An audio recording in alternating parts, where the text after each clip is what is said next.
30-watt two-way charging over the USB-C port. So you can charge this guy and charge other things with that port. It has an integrated foldable kickstand, as you can see right there. And it does RGB, which I love their products, how they always have something really cool on them. Now, when this thing actually starts charging, you will see the RGB light up right there. It's pretty cool. Now, it has something called a unique low current mode also, and this guy is 100% airline safe. And you can see right here, I've got it sitting directly on the wireless part of my phone, and it is charging right there. You can see the RGB right there as it's going. Very cool. You just sit it on top of your phone and it starts wirelessly charging it. Very neat device. Go ahead and check out the Ice Mag 2 in the description. Buy from our sponsors and tell them Supercar Street Racing sent you so they come back to you.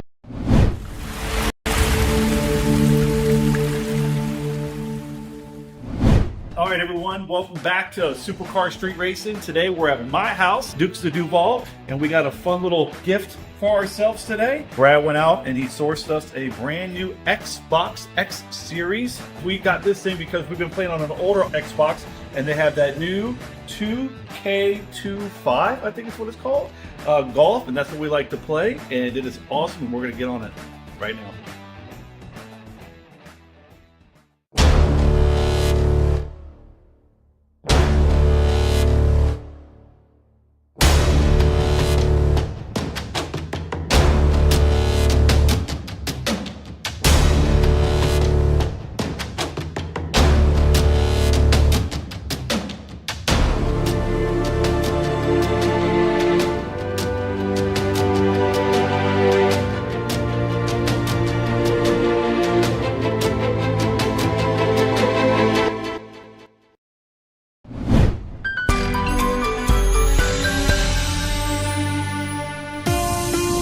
All right, everyone, welcome back to Supercar Street Racing. Today we got myself and Brad behind the camera, and we have this nice little Xbox X Series that we just picked up. Brad and I, on our fun time, like to play Xbox, and we have a golf game that we play, which is the 2K23 PGA. We've been having a lot of fun with that, and I know that Brad's been working really hard behind the scenes and wanted to surprise himself. I think he's reached about 70,000 subscribers, so that's kind of a big deal. So I think this is a little bit of a gift to himself and to me a little bit. So pretty excited to open this thing up. Apparently the graphics and everything are so much nicer on this, and we're going to take a few minutes to get this thing unboxed, looked at it, and plug it up and test it out.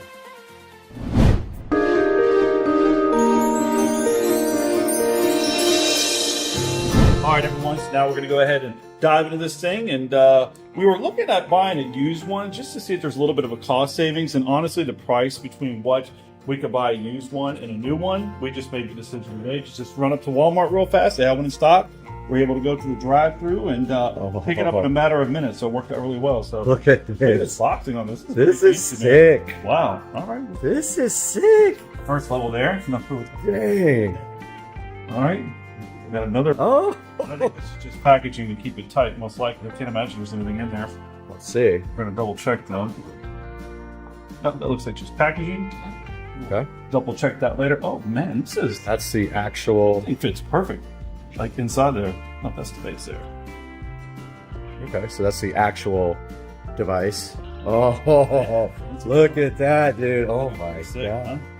That thing is so sick. All right, so this is the front, and this is the rear. One to leave his planet behind and journey to another. It is one of those rare moments when history is not being made, destiny is being embraced. TPSS, verify go for launch. TPSC, verify go for launch. SRO, verify go for launch. LM, verify go for launch. Go. Oh, let's go.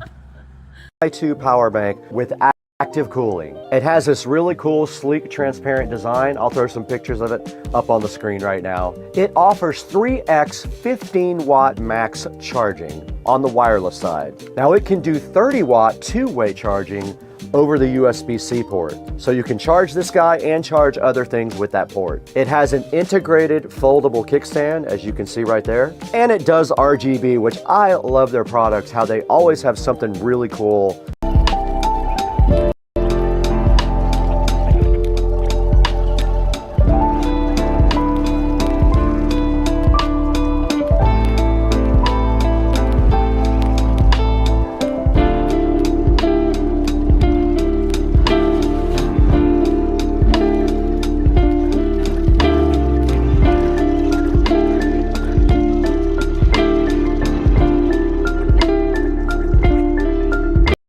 right, this is day 39 of the weigh-in. Let's see what's up with the weight.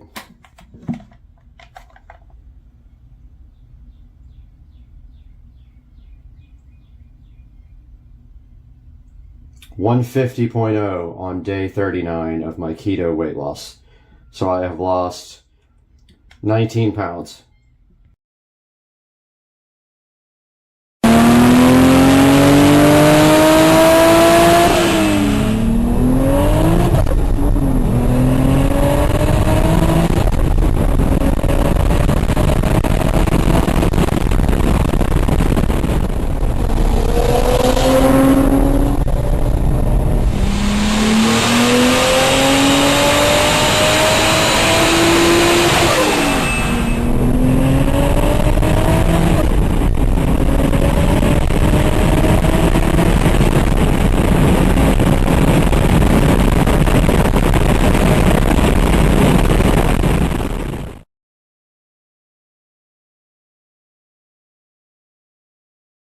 Hey, what's going on, everybody? It is Friday, and we got a little project going on.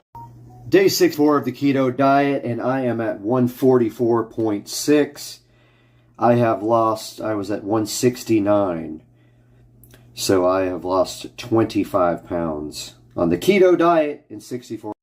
What's going on, everybody? It is Monday, and I am so frustrated right now with UPS. My wheels and tires were supposed to be at the shop on Friday. 3 of the 4 wheels and tires were delivered. The other wheel and tire has been saying out for delivery for 2 days now. I am at my wit's end with these guys. I've called them 10 times. Nobody can tell me where my package is. Today we've got an unboxing. As you can see by the title, this is the G paddles.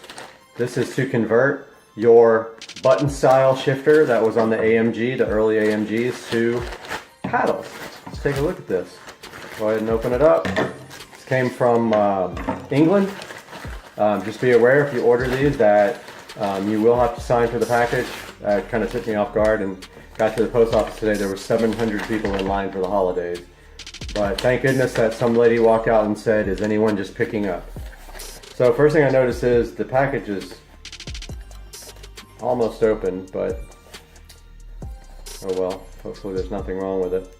It says that the G paddles are inside and that there's instructions here. Literally was hardly closed at all. Go ahead and get that rest of that open. See what's inside here. Looks like we got some instructions here about that they emailed me, the real instructions. And we've got this other page here.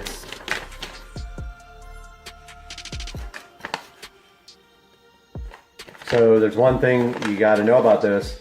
The factory button holder, which you will see when we install this, is very delicate. They do not make that button holder anymore. If you damage it, you need a new steering wheel.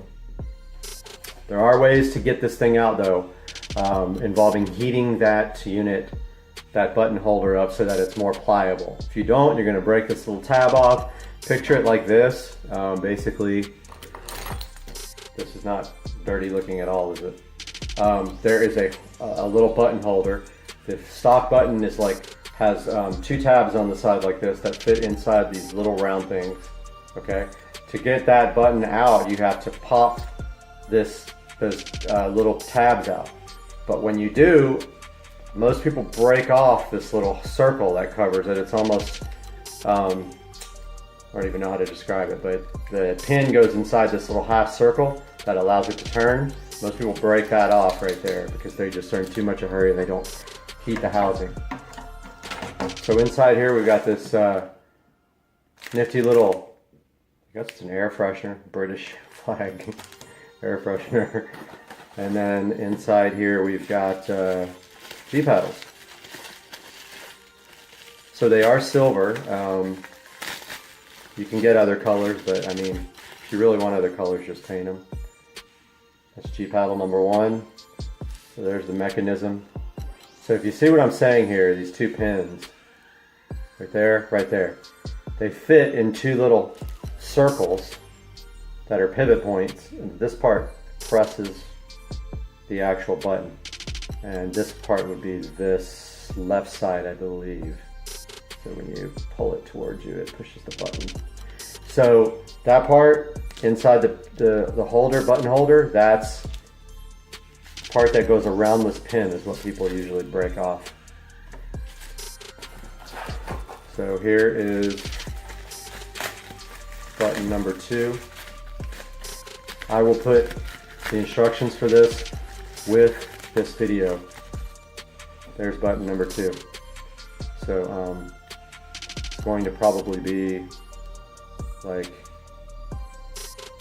that, I'm guessing, but the opposite of the way it's facing you. That side would face you. There's the two together.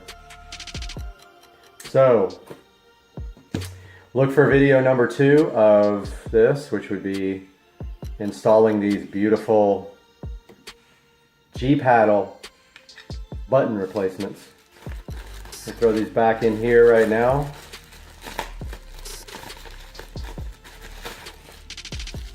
And any day now you can look forward to a video of brand new wheels and tires.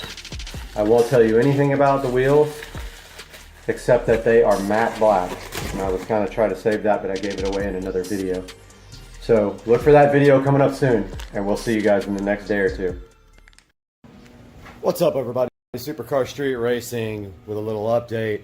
I wasn't able to get a lot of video of the wheels being done, but take a look at the black, satin black powder coated wheels. And is my camera dirty?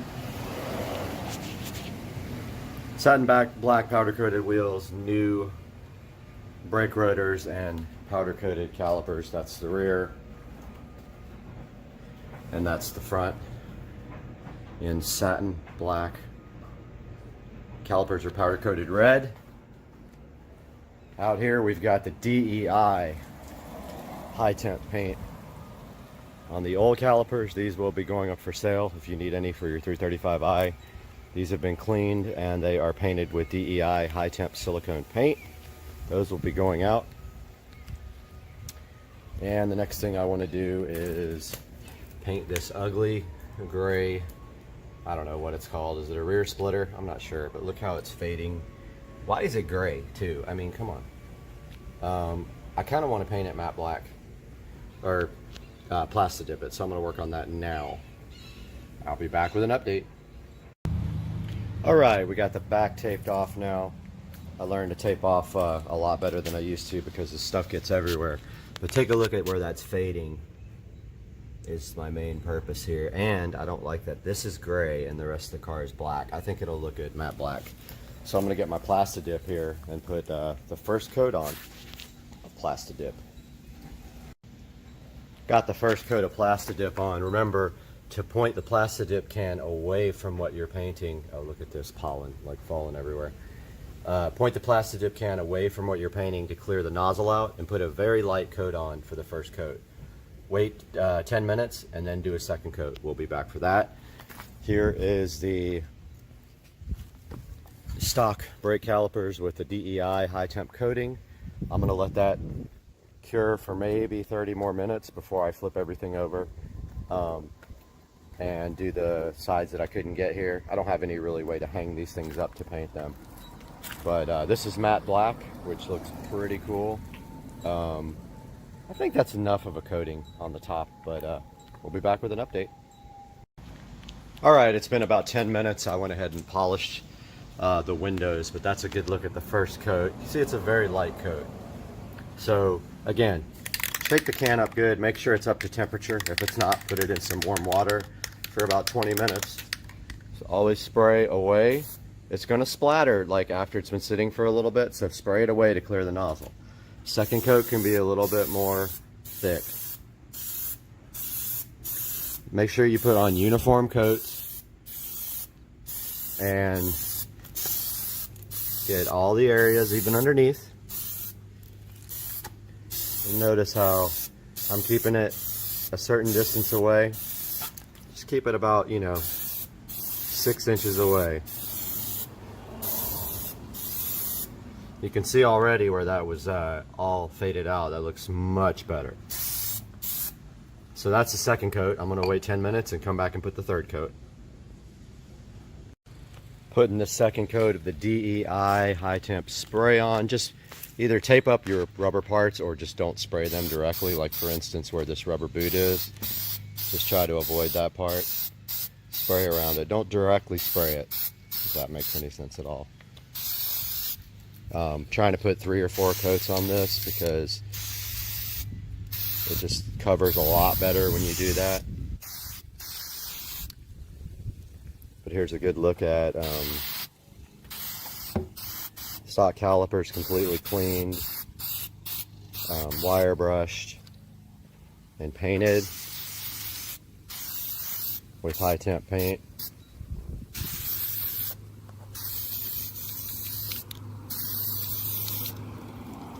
See, I won't spray directly on the boot. Just like light if you're gonna get close to it. It'll make it crack and be stiff.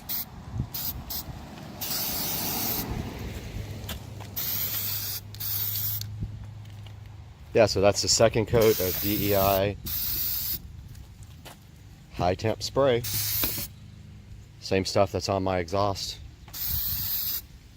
tips, and you can see my video for that.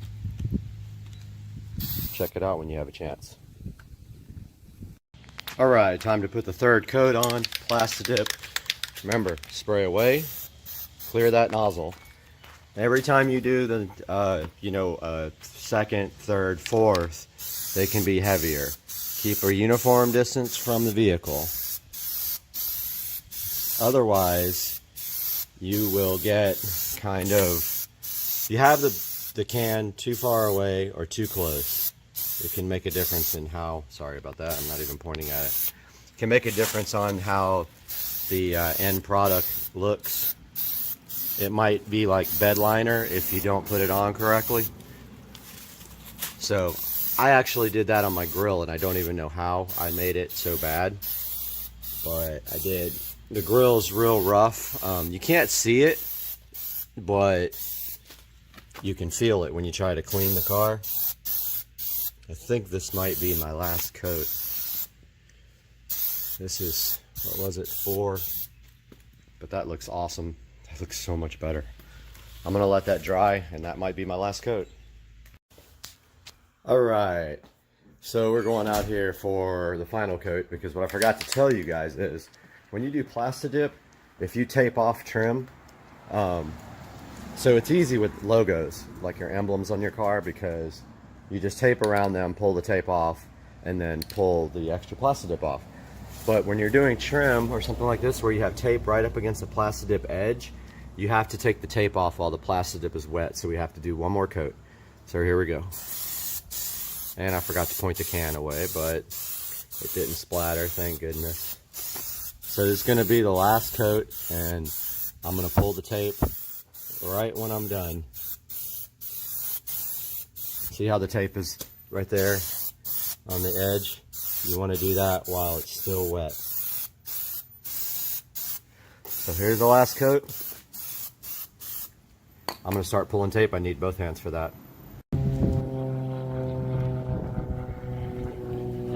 These are all done, good to go. Anybody needs any 335i stock calipers painted black with high temp coating, let me know. Check this out. This came out absolutely awesome. It looks so good. No more faded paint. Hope you guys enjoyed this video. Make sure you like and subscribe. All right, is that gator still out there? John, where are you going, buddy? Get some more shrimp, man. Ah, fuck! Fuck! Shit's hot! Fuck!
Going the back way to Cliffs.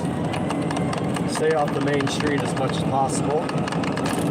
Even though this thing will go 33 to 35 miles an hour. I can't listen to music because it's copyright. And they'll shut my stream down.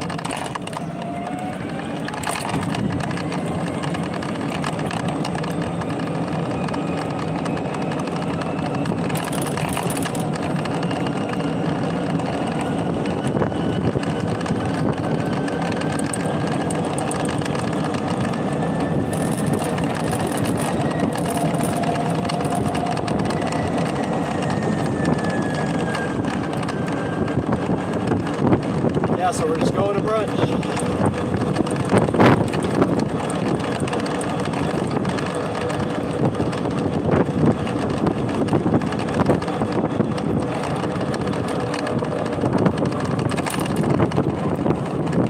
Trying to avoid all the big potholes.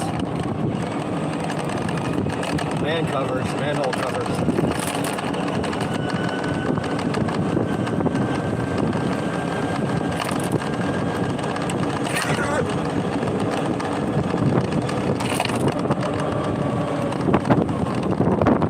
Yeah, I usually go the back way, so I take as many back streets as possible. I only have to get on the main road for like 10 seconds at the most. It's a little bit further, but it's worth it. This thing has no problem on the street doing, 30 plus miles an hour. I just don't want to get pulled over by the cops. No tag.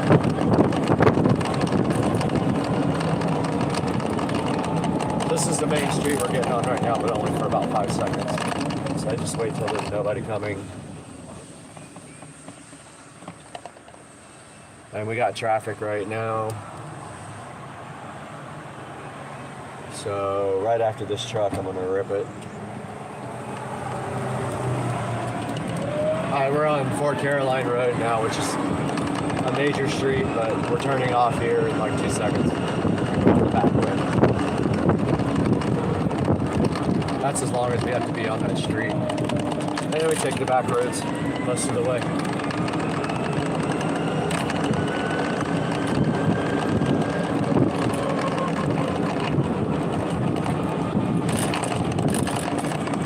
This is a big hill. The cart has no problem.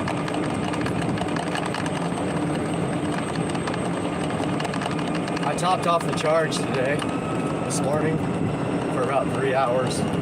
Voltage said 53 volts, which is great. There's another dog up here loose. No leash. It's like the second dog not on a leash today, which is illegal, by the way, in our city.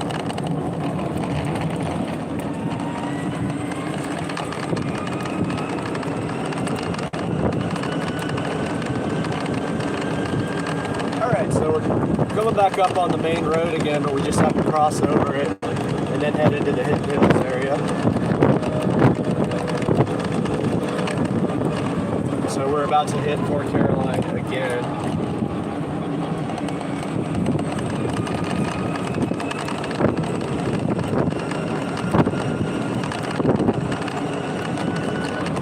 Alright, so we're at Fort Caroline and Harbor Cove. And we have cross traffic a little bit. That's clear now. Now we're in Hidden Hills neighborhood. And I like to go the back way here because there's no speed bumps. There's like 3 on the main road. If we take the back way, we only get 1 total.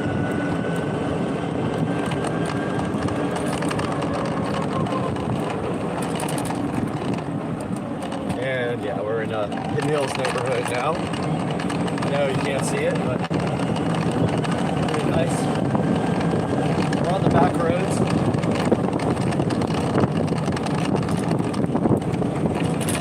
Beautiful day. It's probably 75 right now. It's going to be 80 something today.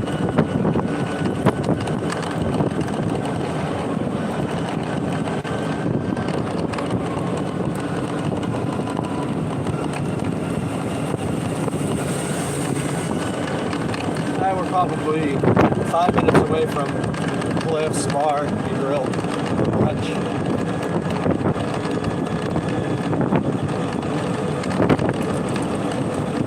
I'd say we're probably doing about 31 or 32 right now in the back roads. Oh, dang.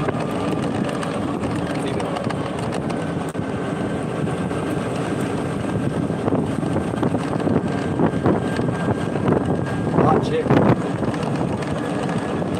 Alright, we're back on the main street. It's not the main street, but it's a bigger street. It's the one with the speed bumps. So we will have to cross one speed bump. So we got to go kind of slow over those speed bumps. It's all uphill right here, directly uphill. We're still going pretty good.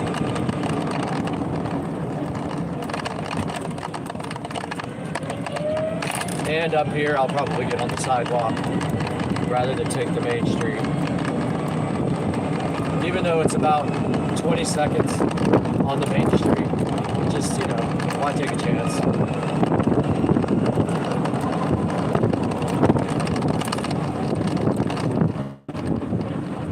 So this is actually the sidewalk, and I take it pretty slow through here. It's kind of narrow. There's a railing on my right, so I keep it slow through here because it's pretty close on the right side. If we keep it on the sidewalk and don't go in the grass, get the cart all dirty. And now we are in a bigger, wider sidewalk. Let's take it kind of easy here.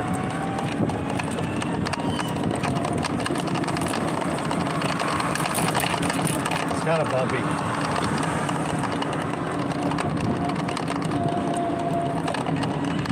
Then up here we'll get back out on the main street just for about 5 seconds.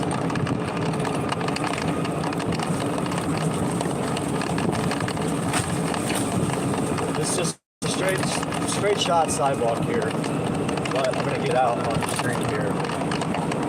Our park, baseball park, is on the right. There's a lot of games going on the weekends there. And we have some traffic here I'm going to let go. And now we got a clear shot on the main road.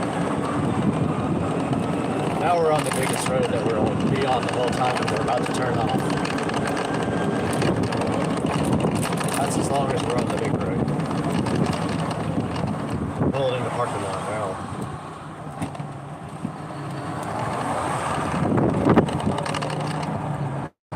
And this is the parking lot.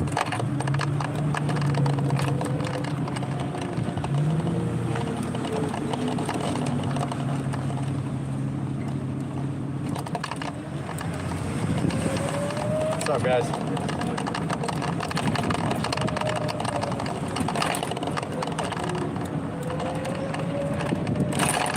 Alright, this is the parking lot to Cliffs. We're basically here. Just gonna pull up and park.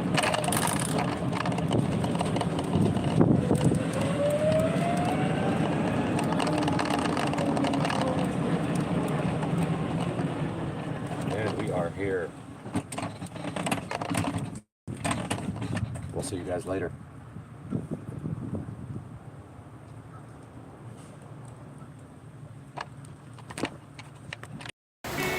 Out here. Did I just see water dripping? No way. Thought I saw water dripping in here. I think I'm seeing things. Yeah. But it is coming down nicely in Florida. And it's a good opportunity to come outside and check out the pool. We're having a party here tomorrow, a work party, and so I have been out here getting everything ready and getting the patio prepped, and I got some nice new decorations for the patio here, and it felt pretty good. This is eventually going to be all tiled, so I'm not going to do anything with this permanent, but for now that's good. But yeah, we got the rain. Here's a good look at the nice lights. And yeah, man, what a night. It's just Florida life. And, with no more palm tree here, my gutters actually don't get clogged. So they are working. And that's a little update before we go on to our next product we're going to take a look at.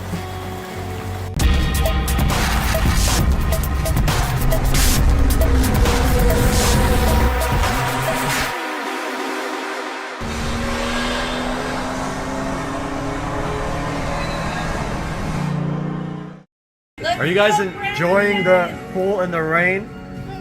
I don't know. I'm happy. And did you feed Bubba Jr.? Let's go, Brandon. Yep, we did. Thank you again, Brad. I can't post this because it's got music in it. Guys, welcome to the channel. And we got some good mood lighting here. But today we are taking a look at a wireless USB Type-C microphone that I bought off of Amazon. The determining factor of whether this thing is going to be kept or not is the sound quality compared to the stock microphone. And as you can see here, this is about a $30 microphone that I've been putting off getting one, and I wasn't sure whether I wanted a wired or a wireless, but here's a look at this. And you can see here, it is a Chinese-made brand. It's supposed to be rechargeable as well. And so I like the box design a lot. See if I can get it out with one hand. May have to like put the phone down. Yep, gotta put the phone down, I think, to get this box out, and I'll be right back. Here we have the ALW Quali wireless USB Type-C microphone, and we're gonna crank the lights up a little bit here to see this. Just realized how cool this bathroom is. It's just the best bathroom ever. Anyway, got the ALW Quali. These guys have the funniest names on their products, really. It's hilarious. I was actually expecting it to be a little bit bigger than this, but now when I think about it, it literally is just two small pieces like that, and one of them is for the phone, and the other one is for your lapel mic. And they stressed a lot how it's a basic starter, you know, it's just made for like podcasting or whatever. And it looks like we have a recharging cord in here. That's another thing that's difficult to get out. So I will get that out and be right back. Taking a look at what's inside the box, we had this other little box there with this lightning adapter, which we're not going to need. We don't have a Apple product, never have, and so we don't need that. That's a USB Type-C to lightning adapter, and also have a nice little USB Type-C charging cable and some instructions here, which probably are ridiculous because they're always don't know how to hire translators to write them. But we have here some basic instructions on some how-tos. Sorry for the shadow. We've got some overhead lighting here, but it's just like little basic instructions. I mean, there's not much to it. We have this charging case, and we have this little adapter thingy that goes on the bottom of your phone, and then we have the lapel part. So I'm guessing both of these charge. Well, no, you can't charge that in here, I don't think. Now I don't remember which way it was in the box, but I think it was like this. So that thing also has a USB Type-C on it. So I believe that has to charge separately, but I'm going to take a look at these instructions right here. So the receiver is what goes on your phone. It is right there and right there.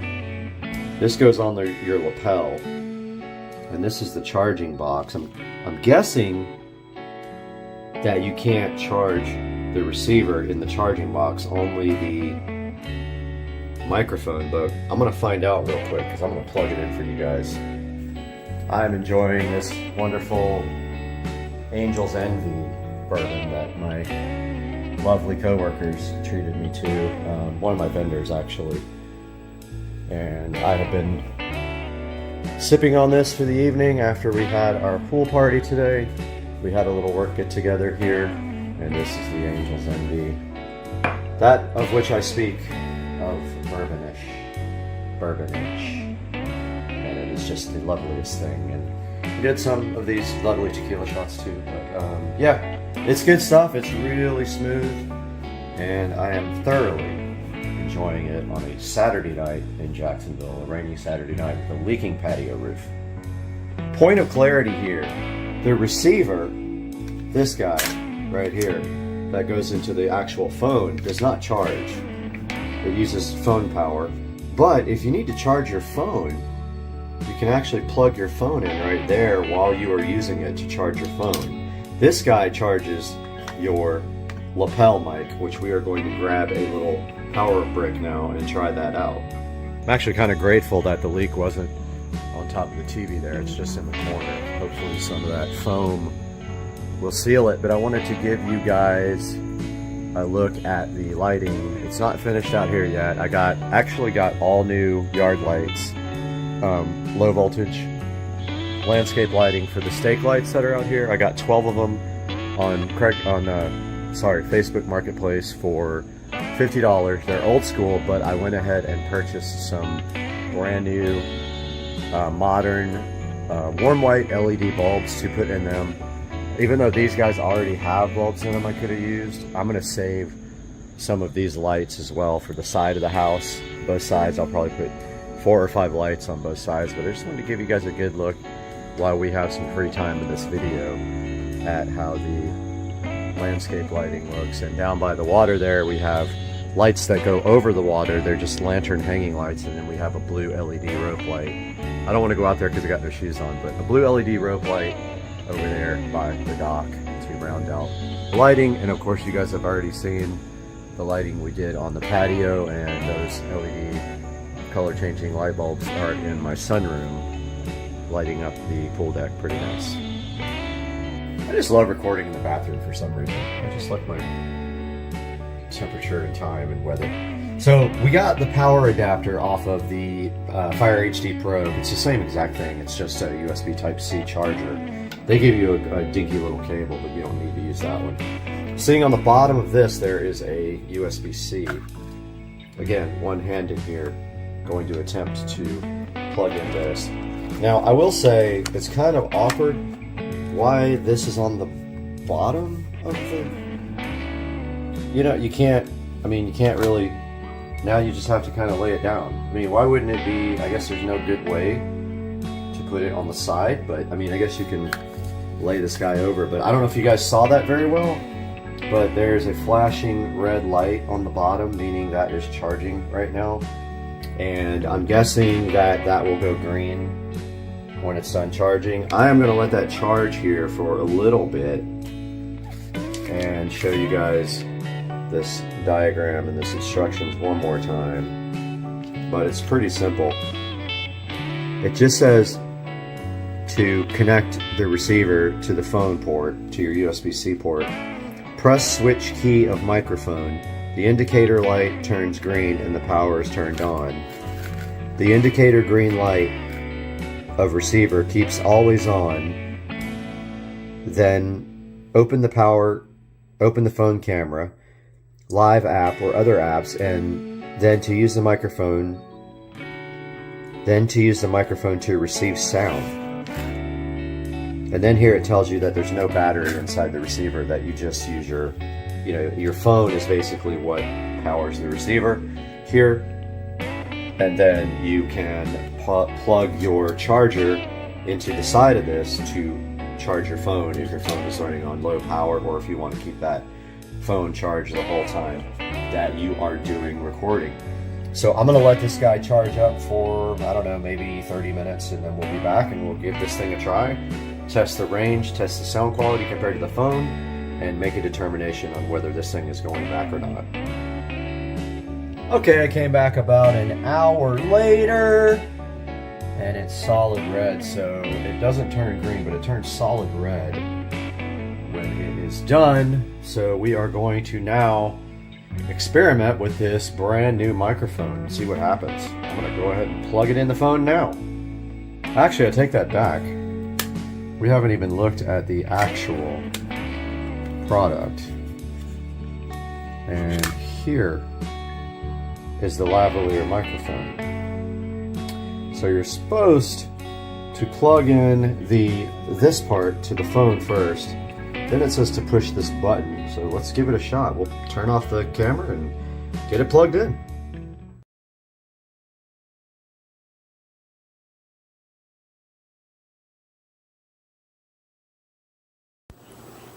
Okay, so the light is green now. I'm assuming that this guy is working. It's got a little clip here.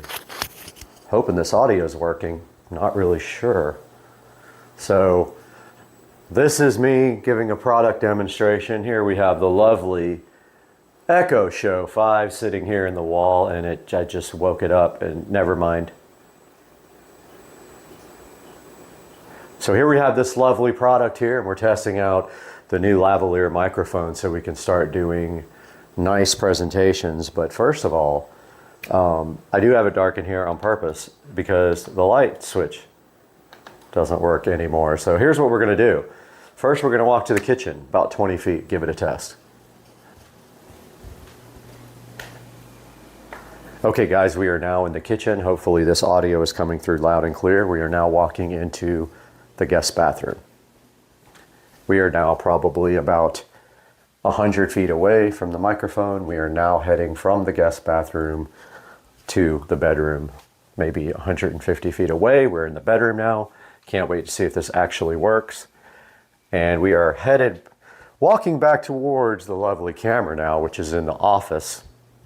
And we're about 20 feet away. And here we are, and we are gonna see how that worked out. All right, guys, we are back in the bathroom here with the lovely smart mirrors, and we do have our brand new wireless microphone on, and it is quite a nice product, I have to say. I'm kind of impressed by this for the price. It is not a professional microphone by any means, but it does the job quite adequately, and I think with some slight tweaks to the audio in Premiere Pro, like maybe a little equalization on the high end, we can make this actually work for our videos. So this is staying in the Supercar Street Racing family. I do recommend this product if you do blogs or any other type of recording on your phone, even day-to-day recording, making videos. This thing seems like a really nice addition to have to your collection here. Reminder that it does come with a short white cable like this, and I was using my Amazon charger for my Fire HD 10 Plus, which is not a super fast charger, but it is a higher current than a normal USB 5-volt charger. This is the charging station for the microphone itself. It does not charge the receiver on the phone because you don't need to charge that guy. Remember, the receiver on the phone does have a USB-C jack on the side, so that if you decide you want to charge your phone while you're recording, you can do it through the microphone adapter. So it's got this nifty little charging case with a USB-C, which means you can't stack it like this while it's charging. You will have to put it on its side, and it doesn't want to stay on its side, so it'll probably have to be on its back like that. Again, here is the presentation. It is in Chinese, but it has English writing as well on the back. That says it's plug and play. It says 20 meters of accessible reception. It says precise radio, whatever that means, clear timbre, highly sensitive and widely compatible. And I do agree that the range is extraordinary on this thing. I do believe that I could probably go into the backyard and have no issues at all with reception. I'm I want to say it was about $35. I will put a link in the description, and I encourage you to click through my links. It helps me support the channel and bring you more high quality products like this. Please subscribe and like the video as well, and we'll have more for you guys very soon. I've got another product. I had a manufacturer contact me about reviewing a smart door lock, so hopefully I have a place to put that. I'm thinking maybe I don't know, maybe the door to the garage, but we'll see. We'll see when that comes in. That should be coming in soon. Hope you guys enjoyed it. We'll see you next time. You're not going to get me this time, you son of a...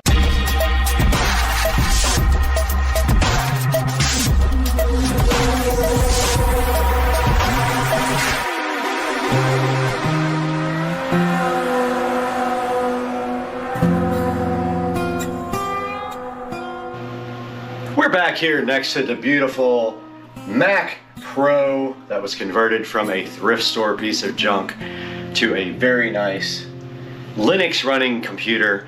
And today, this guy beat me up the first time we tried to install it, but we're going to try for 2.0 today on Supercar Street Racing, so hang in there.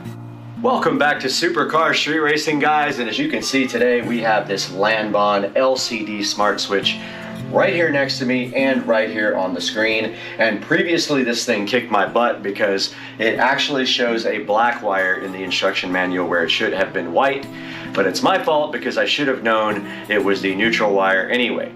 So taking a look at the LCD smart switch here, it is a dimmer switch, so it gives you the capability to do about 4 different switches on one switch. The problem is most of your switch ports, the switch in the wall port, meaning the opening or the box for the switch, is going to be a multiple opening, and this will not fit because this is designed for a single gang box. Most of your more than one switch boxes in the wall are going to be more than one gang, and this uses a 1 gang switch. Now these are awesome if you do have multiple wiring go into 1 gang and you can use one switch to control everything in your house or everything on this dimmer with one LCD panel. And today we're going to take a look at this one more time because I did it once and I really failed, but today I refuse to lose. All right, we're out here in the garage in front of the smart switch that exists already. It's an LED smart switch. It has been giving me problems, so the routines no longer work. And instead of trying to get this guy working again, what we're going to be doing right here is removing this old switch. And you can see it has one of those screwless faceplates on it. But we're going to be removing that because the new guy has everything we need included with it. So first we take off this faceplate.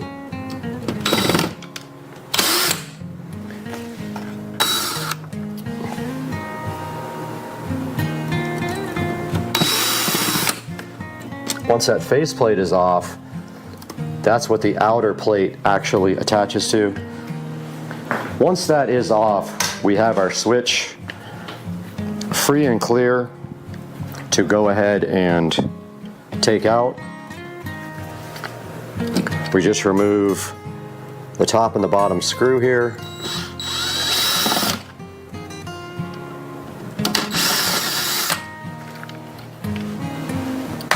And that switch should just come right out.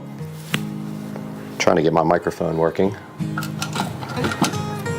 Now taking a look inside of this switch, you see that we have our neutral wire here, which we need again, and then we have our 2 black wires. It's actually red in this case, but it would be black in a normal switch. Now on the back of the Lanbon, you will see that it has a place here for the neutral wire. Neutral wire goes right here where it says N, and what you do is you just loosen up this screw on the bottom and put the wire in there, and then your load goes here, and then your other load goes to either 1, 2, 3, or like you have 3 different places to put loads, but your common here goes to L. So the black will go to one of these 2, L or L1. So we're going to go ahead and get that disconnected here real quick.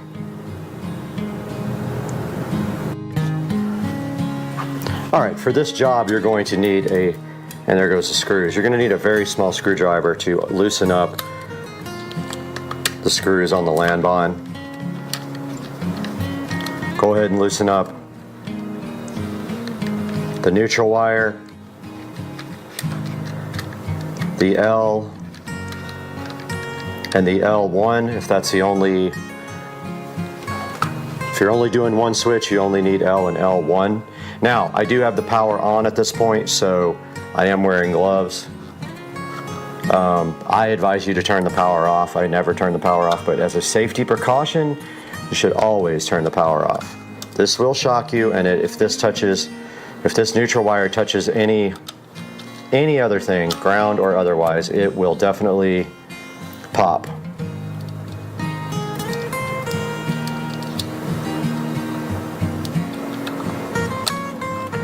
Go ahead and put the neutral wire in there where it says N.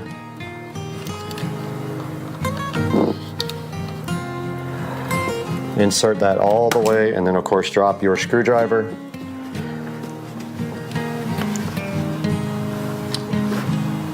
Take 2. Go ahead and tighten that down.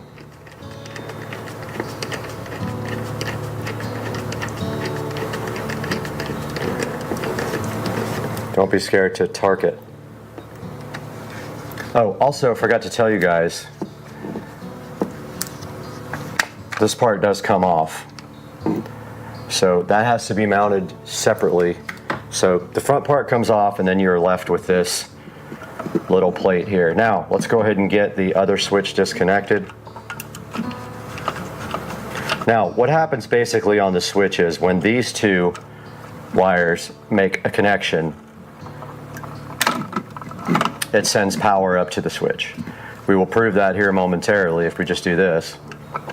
You can see the lights came on. That is the basics of a switch. The neutral wire connects to the switch up there, and then when these two connect to each other down here, it completes the circuit. The white wire will always be connected up in the ceiling to the switch, and then down here you will have the hot wire, and when it makes a connection like this, the lights do come on. Now, we got to get this wire straightened out so we can put it in the back of the terminal here. So we're going to need our workman's pliers. Now, the workman pliers is the most commonly used pliers by an electrician, and they look like this. These are Workman's. So we're going to take that Workman and go ahead and straighten out this wire.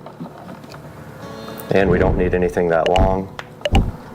The Workmans do have cutters on the back, so you go ahead and cut that off a little bit, straighten it out completely. Same with the other one.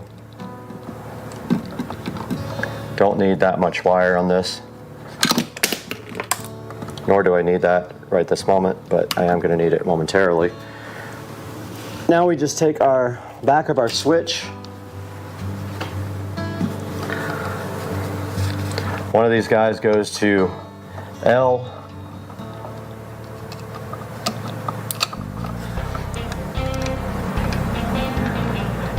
We'll test it and see if we got it the right way.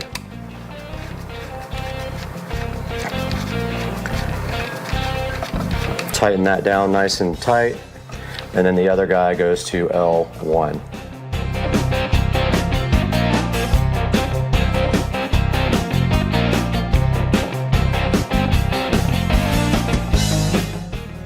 Okay, we got the LAN smart switch wired. Now the second part of the equation is testing it before we mount it to the wall. And so here is the faceplate, and you can see here the way it connects is it goes on and then it slides downward. It can only go on one way, and you can see right here right now we do have a light in there and it is booting up. So once it comes on, we will see if it lights up the lights in the garage. Now it is wants to know if you want to be a dimmer. Confirm that. Edge lighting on. You can also find it in settings, edge lighting. It's telling you how to turn on the edge lighting.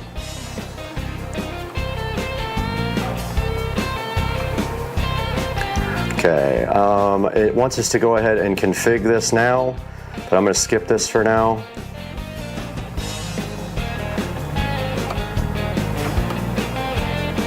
And my lights hate that it is a dimmer.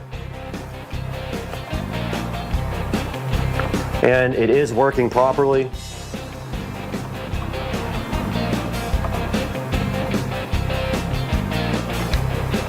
They don't like the fact that it's a dimmer, but at the same time it doesn't matter. They're just going to be on and off 100%. If we go anything under 100, they're allowing themselves to be dimmed to about 25%, so that's perfect. All right, cool. Now we just got to install the switch back into the wall.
Okay, we did get the menu up finally. You do it by holding up in the upper left-hand corner for several seconds, and then we want to go ahead and go into Wi-Fi config there.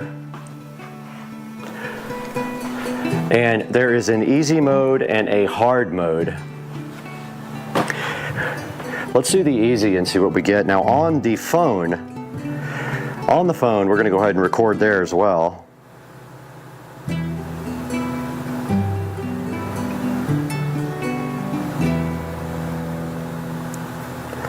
So I'm going to open up X Recorder here real quick and record on the phone. Okay, so on the phone we want to go to Smart Life. All right, now let's go to mode config here on the front of the device. Oh, it already sees it here.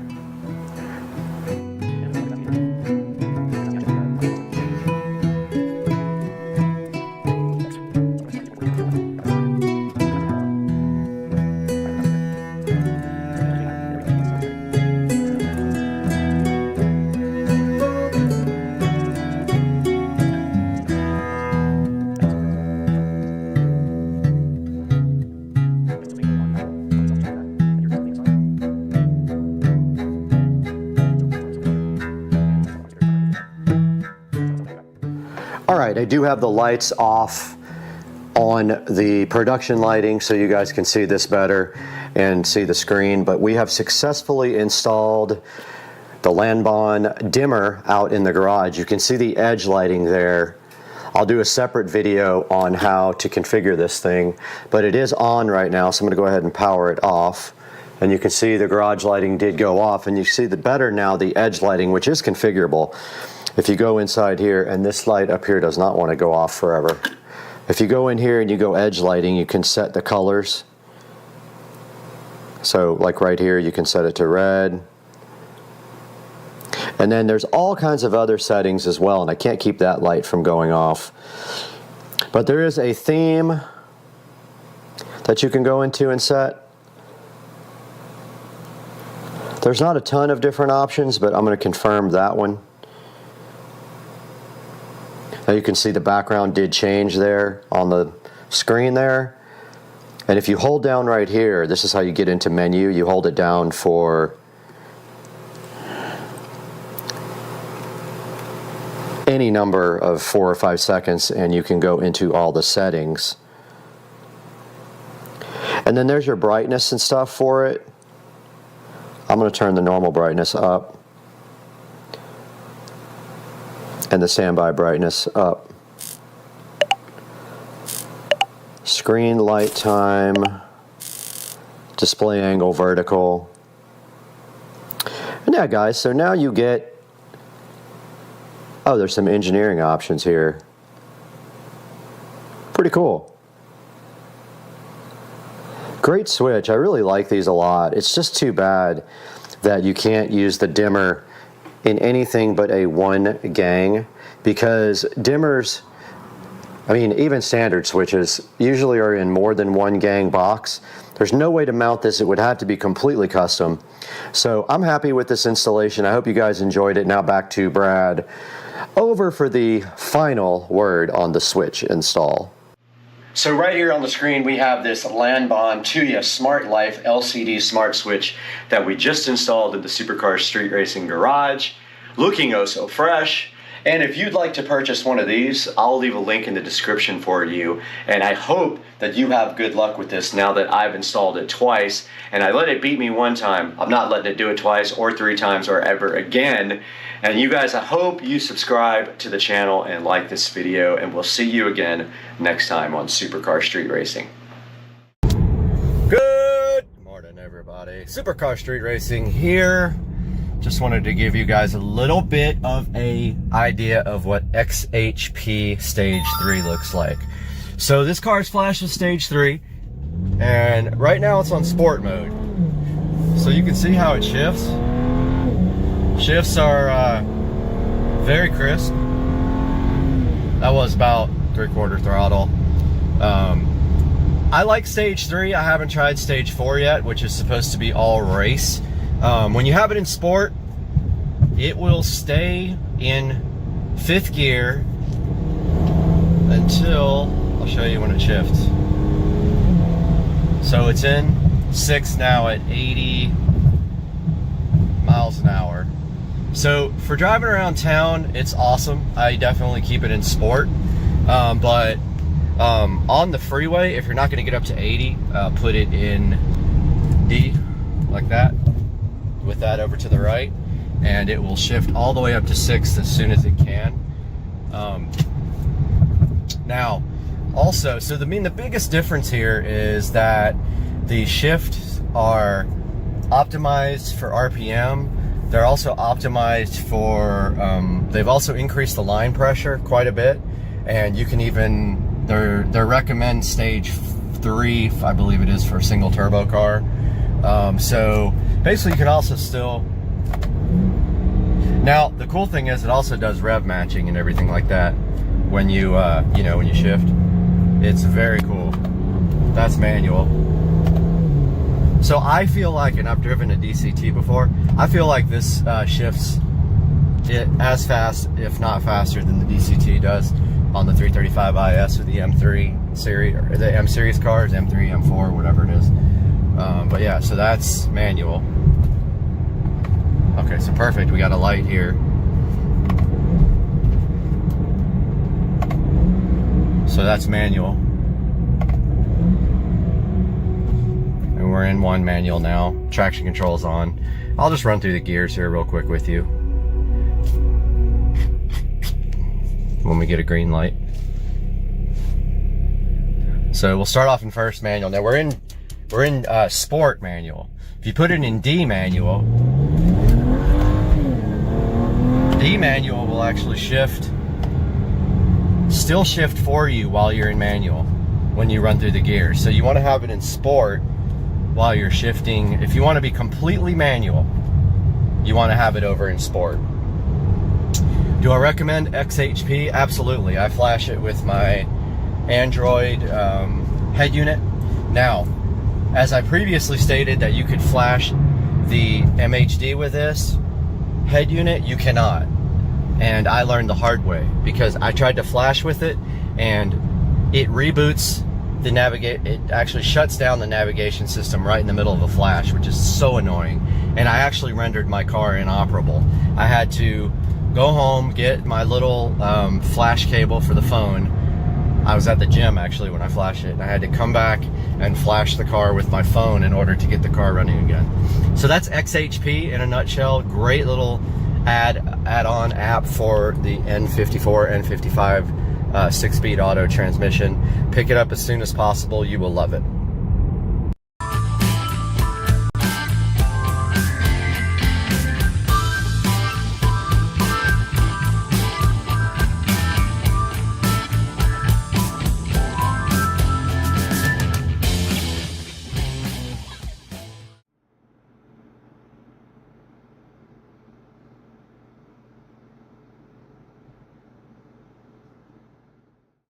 Hey guys, welcome to today's video. Today we are taking a look at something that I really messed up on my ID4 installation. That was my USB cable for the flash updates for the instrument cluster.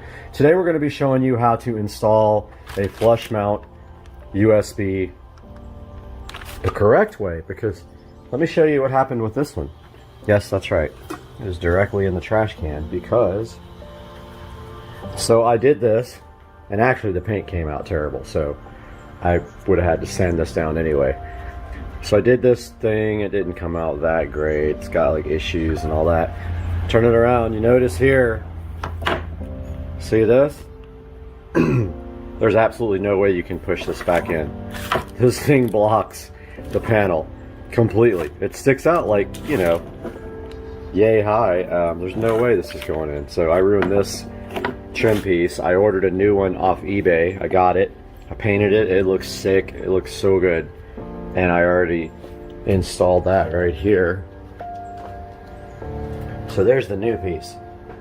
Now today we are going to be installing this USB extension cable here. And I decided this time to just go with round because it's stupid to do square, because then you have to use like a Dremel. With round, all you have to do is use, like, you know, the correct size bit or use one of these stepping bits. So I ordered this ComoWare bit off of Amazon and this USB cable off of Amazon. So the first thing I'm going to do now is get my trusty drill, and I am going to, I think I'm going to put the USB extension here. If it'll fit, I need to open that up and see if there's any space. If not, I'm gonna do it in the actual dash piece, which I know sucks. But I'm gonna pull this vent piece off underneath the steering wheel now and see how much space is back there, and then I'll figure it out after that, and I'll update you guys. All right, so I couldn't get to the USB extension cable from there, but I did successfully manage to finally break every single tab off of this vent, so don't do what I did. I broke both of these tabs off right here. So now I'm going to use some like epoxy to get those two back in. No big deal, it's whatever. However, there's my light. So I decided I'm going to put this thing actually on this vent cover down here. There's plenty of room right here underneath this sound deadening. So I think I'm gonna go ahead and put it right there. But to do that, I need to push the panel back up there and then drill from the bottom. So I'm gonna do that now and let you guys know. But first, actually I'm gonna test my USB extension cable. I have a firmware update for the ID4 that addresses an issue that I actually found, and that is it's draining my battery when it's off. So I'm going to do that now and test this USB extension. Got the USB extension cable plugged in, and I am going to try to update the firmware on my cluster here. Let me turn off all the stuff in the car. It's going to drain the battery. Everything's off. I'm going to go ahead and plug this into my, pardon me for a moment. I got the USB plugged into the extension cable. Let's see if it works.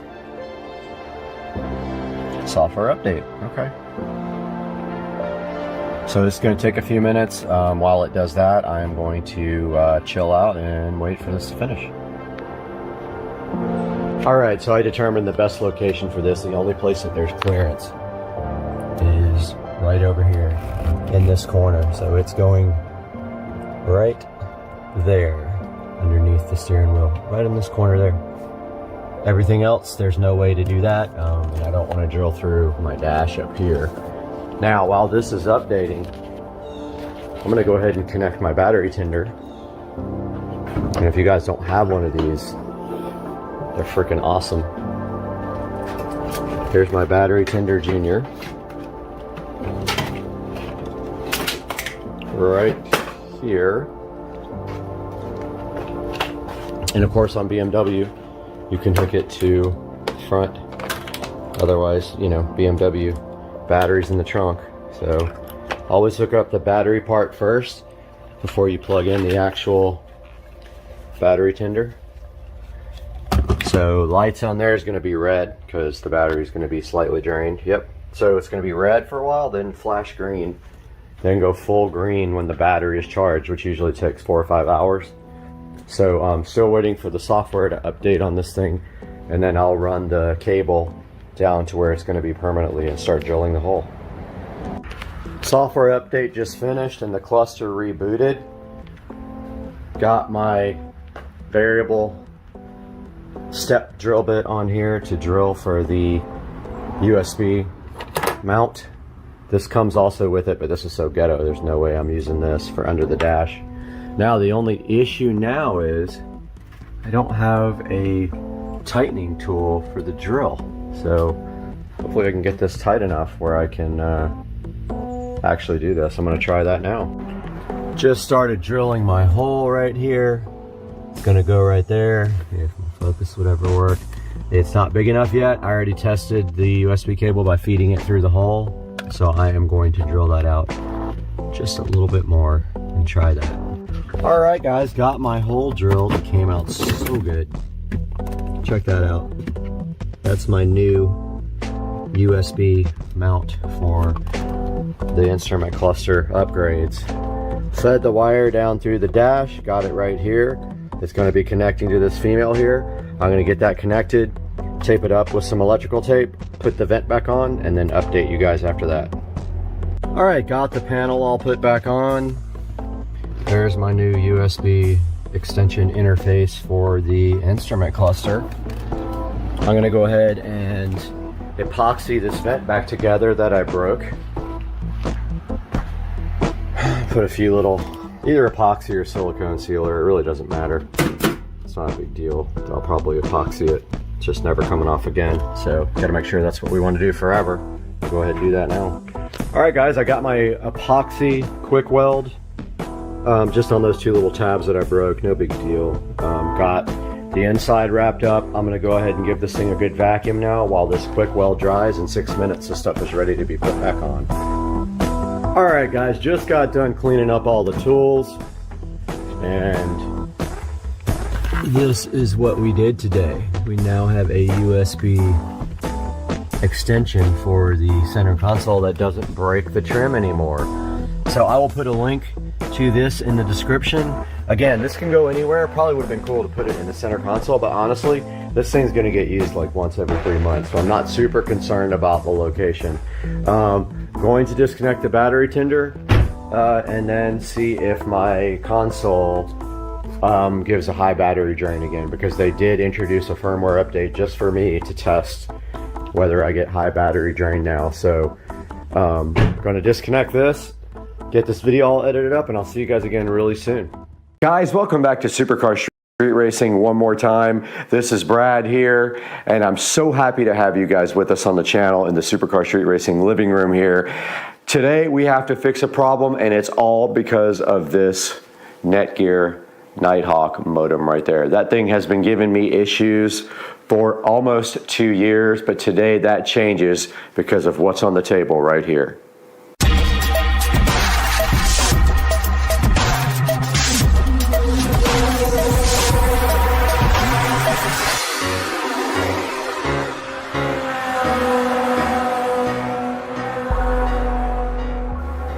I have absolutely been dreading this day. Today is the day that I have not been looking forward to at all. And the reason is because I need to get a new system for Wi-Fi. And what I have decided, and I looked at the new 7 Wi-Fi 7 is what it's called. It has pretty nasty reviews. So we have gone ahead and gotten the Aero Pro kit here. That is a mesh Wi-Fi 6 system. Now I have a mixture of 3 different things here, almost 4, and it might stay that way because I have so many devices to connect. But here's my problem. Sometimes this Netgear Nighthawk will not allow connections to it at all. Now, I'm saying what happens is you connect to it with Wi-Fi, the Wi-Fi connections will drop off the planet, and in order to get them working again, you have to reboot this router. Now, we do have several other things in this house, and I'll show you one of those right now. We do have this access point in the garage, and that is so that our cameras outside there can get Wi-Fi because, like I said, it's hard to get Wi-Fi to this corner of the house. It's pretty far away from the router. This access point here provides Wi-Fi for a lot of my smart home devices. It simply is a Wi-Fi repeater. It connects to a Wi-Fi signal and then it broadcasts a new signal with a new name. This router sitting here in my home theater room is also a Wi-Fi solution. It is connected hardwired via a LAN cable to the switch inside of the living room, and it also provides a set of network Wi-Fi connectivity that a lot of our smart home devices use here. The Netgear Nighthawk modem here is connected to a switch which is located underneath this little cabinet right here, and that switch does provide LAN connections to my work area, to the studio, and that's what we're going to be replacing today. We're going to get rid of all this stuff and we're going to go with this, hopefully this ASUS surfboard modem and this Aero Pro 6E kit. Now the first step to this whole thing is getting this ASUS modem out and getting it set up. One thing we have to consider with this whole new setup is all our existing devices and what access points they connect to. Now, a lot of them connect to the main access point, and we know these Wi-Fi network names need to stay the same. That's the most important thing. When we set up our main router right here, we have a router here, we have a cable modem here, they're not integrated. This, we're going to use the same access point names, because if we don't, we have to go program probably 100 smart home devices and they will not be happy. They want the same Wi-Fi access point names, and they want the same, and when I say access point names, I actually mean SSID, which is the name of the Wi-Fi network. They want the same SSID, and they want the same passwords. Down here in the Supercar Street Racing TV stand, we have our switch, and we have our network, like it's a NAS drive, basically it's a Western Digital MyBook. It's pretty old, over 10 years old. But this switch is going to provide LAN because the new Aero only has 2 ports. One will go to the cable modem and the other one will go to my switch right here. We have the ASUS surfboard modem and it's so tiny, but if you think about this, this is not a router or a Wi-Fi access point at all. It's not a Wi-Fi router. This does not route, so you have to have a external router.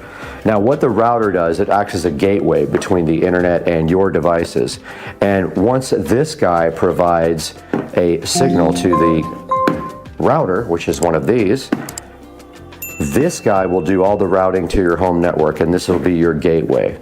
So the first thing to do is get the cable modem up and running and provisioned with Comcast, and I have heard that a lot of people have had issues with the MAC addresses here. So what we want to do is go ahead and get a picture of the MAC address on the bottom of this, just so we have it, and we'll do that with our phone. And in case we have to go to Comcast with problems, we want to have that ready. So it's also a good idea just to take a good idea and to file that away in your Google Drive or something like that if you have one. just to keep it on record. And so we did take a picture of the MAC address of that. And so now we can go ahead and try to get this set up. Now, one other consideration is your subnet. So your subnet, this gateway that I have now is the gateway address of the device. And this is your local LAN, not your WAN, not your internet, but your local LAN has its own subnet, and this router is on 192.168.0.1. My plan is to put this back on 192.168.0.1. Now what that means also is that this guy was actually passing out IP addresses to the LAN, the internal LAN, on that subnet. So everything in my house would be 192.168.0 and then a number between 0 and 254. We're going to reset that up now the way it is, just to stop headaches and lessen any chances of us having problems. Now, if you notice on the back of the Nighthawk here, it actually has 2 LAN ports. Let me crank the lights up here. It actually has 2 LAN ports on the back that are occupied. One of them goes to the switch down there, and the other one goes to something else. It actually goes to the studio. So the studio is taking one of the LAN ports on the cable modem. We will have to move the studio down to the switch down there. So yeah, first things first, we got to get this disconnected, get it out, and move one of these wires to the switch. We have a couple of wall boxes here that have Cat5 Ethernet run to them. One of them goes to the home theater room. The other one goes to the opposite side of the wall. And we actually have 3. One goes to the home theater room, one goes to the opposite side of the wall for the local office work, and the third one goes to the studio right here. They are not labeled. I'm going to go ahead and label those right now.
Okay, like I was saying before, we have 2 Cat5 cables going to the Netgear Nighthawk, which we have to move. But before we do anything to the Netgear Nighthawk, we want to make sure that our new modem will provision, because I've had people say that it will not. Now this is a refurbished modem, and it was $105 on Amazon, and this is the ASUS Surfboard S33 V2. So we're going to need power for our modem. This is only temporary, and we do have a power strip. We do have power on our ASUS. So let's go ahead and get this thing provisioned with the phone. Right here on the phone, we are in the Xfinity app. We want to start activating our modem. We have found an active cable outlet. We have connected the coax cable. We have powered it up. And then now we have to put the MAC address in, which we cannot show here. All right, so now the Comcast app is looking for the modem, and it says it will take up to 11 minutes. The modem is flashing green at this point. Now our ASUS modem has gone from orange to flashing green, and Comcast does say activating your service at this point. So we're waiting on that to happen. We have successfully activated the ASUS Surfboard S33 with no problems whatsoever. It was smooth as glass. And now our next step is to actually plug our router in and get that. We should be able to go ahead and remove our router now, but we have to move both of these guys to the switch, and there are some cable ties here, but they might still reach. So the next part is actually unboxing our new router system. Let's get going on that. This is the Eero Pro 6E Mesh Wi-Fi system, and the reason I went with the 6 and not the 7 is because the 7 actually had bad reviews already. The 6 has been proven as a very capable device, and it does use Wi-Fi 6 technology. We'll explain that a little bit when we go into the Supercar Street Racing Studios, but first things first, let's get this Eero unboxed ASAP for you. And we see the Eero Pro 6E here looking so fresh and fly, and I am hyped. And we're all done with the Aris. It looks like it was successful in setting up. We'll see if we have issues with that, but this is the Pro Mesh system, Eero Pro 6E with routing capabilities. It is a tri-band system, supports up to 2.3 gigabits per second. It has 2 Ethernet ports. It's a 3-pack, so I have 3 of these to put out. That means any of these 3 can connect to Ethernet, or they can just repeat the Wi-Fi system without that. So over inside the box, we have this Eero setup manual with 3 really nice looking power supplies. So we need to go ahead and get this Eero connected to a power supply. I have already downloaded the app in the phone, so I'm ready for that part. I'm gonna go ahead and apply power to the Eero, and I will be selling this guy. And we do have power for our Eero. All right, it says it found an Eero Pro 6E, so it says it's connecting to the internet, but I have not connected the cable. We need the Ethernet cable. I was not able to connect to the internet. This is where my nightmare begins, so I am resetting the cable modem. If that doesn't work, I'm gonna move the Ethernet port to the other port and try again, and then if that doesn't work, I'm gonna call Comcast and see what's going on. Wow, I can't actually believe it, but we did get past that part now, and it is saying, where is your device located? It is in the living room. Now we have to set up our Wi-Fi stuff. We have to do that off camera, but it's asking for the Wi-Fi name. We're going to repeat what we have now. As you can see on the screen on the phone, we are fully set up now with the Eero, and we're going to click Finish Setup for now because we don't have to do anything, but it wants to update the software, so we're going to go ahead and let it do that on the device now. And now it says it's updating, so we'll get back to you guys when it is done. All right, we have a bunch of devices already showing up. I haven't touched any of the settings here. The Eero, I think, is ready to go.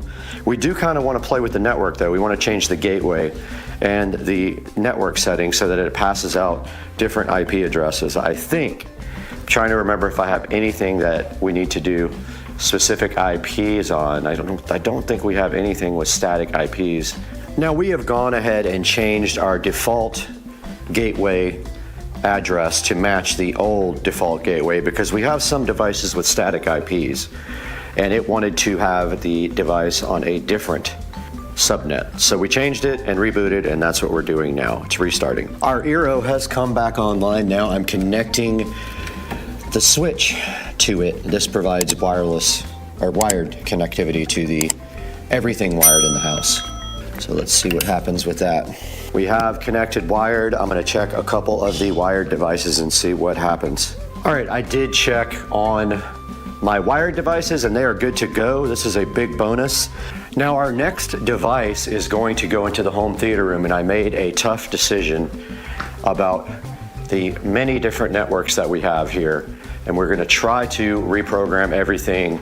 This is gonna be difficult. I have a lot of reprogramming to do.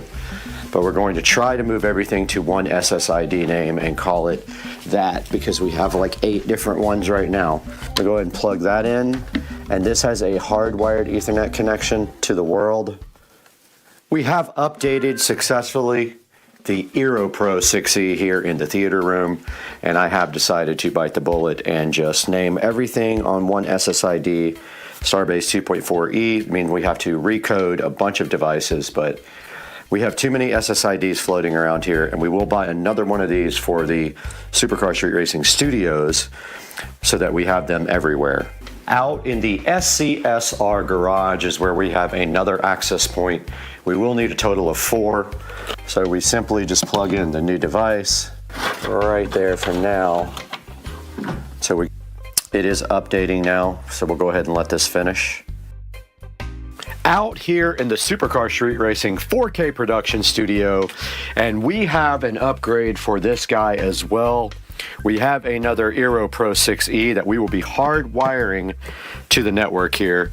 So all we have to do right here and right now is figure out how to get the plastic off of this box because we don't have a knife.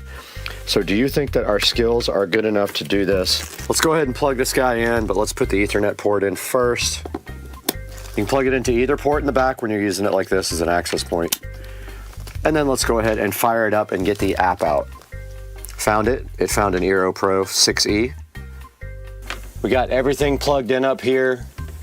We got our Eero device plugged into the switch. It is booting up right now. All we need to do is make sure it has a link light here in a minute. Yep, it just linked. We just got a notice on the app that the SCSR Studio router is up and functional. You probably can't see that, but it is online, it is wired, and it is 1 gigabits per second, so that is perfect. You can see right there the settings. So the studio is ready to go. All we have to do now, and it doesn't have any connected devices yet, but it will. It says it's connected now as wired, and I'm gonna go ahead and set up some of the devices in here now to connect to the new network.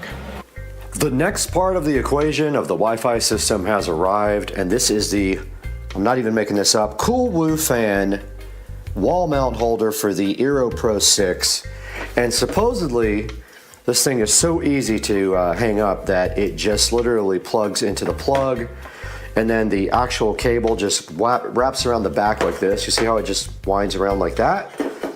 And we're gonna go over there and plug this in right now and see how this works outside in the Supercar Street Racing garage. And hopefully the access point actually comes back online. Let's see. And on the back here, I forgot to mention to you guys, we do have instructions on the rear for installing. You slide the guy into the bracket right here. Step 2, you wind the cable on the back, and 3. And then step 4, you plug it right in. So let's go see if it works that easily. Guys, this is kind of an ingenious design here. We've got our Eero here we're gonna have to unplug. But what I'm gonna do right here and right now is go ahead and undo this, and a lot of devices are gonna go offline. But what you do is you put the cable through the back like this, and then you just kind of wrap it around. So let's try that out and see what happens.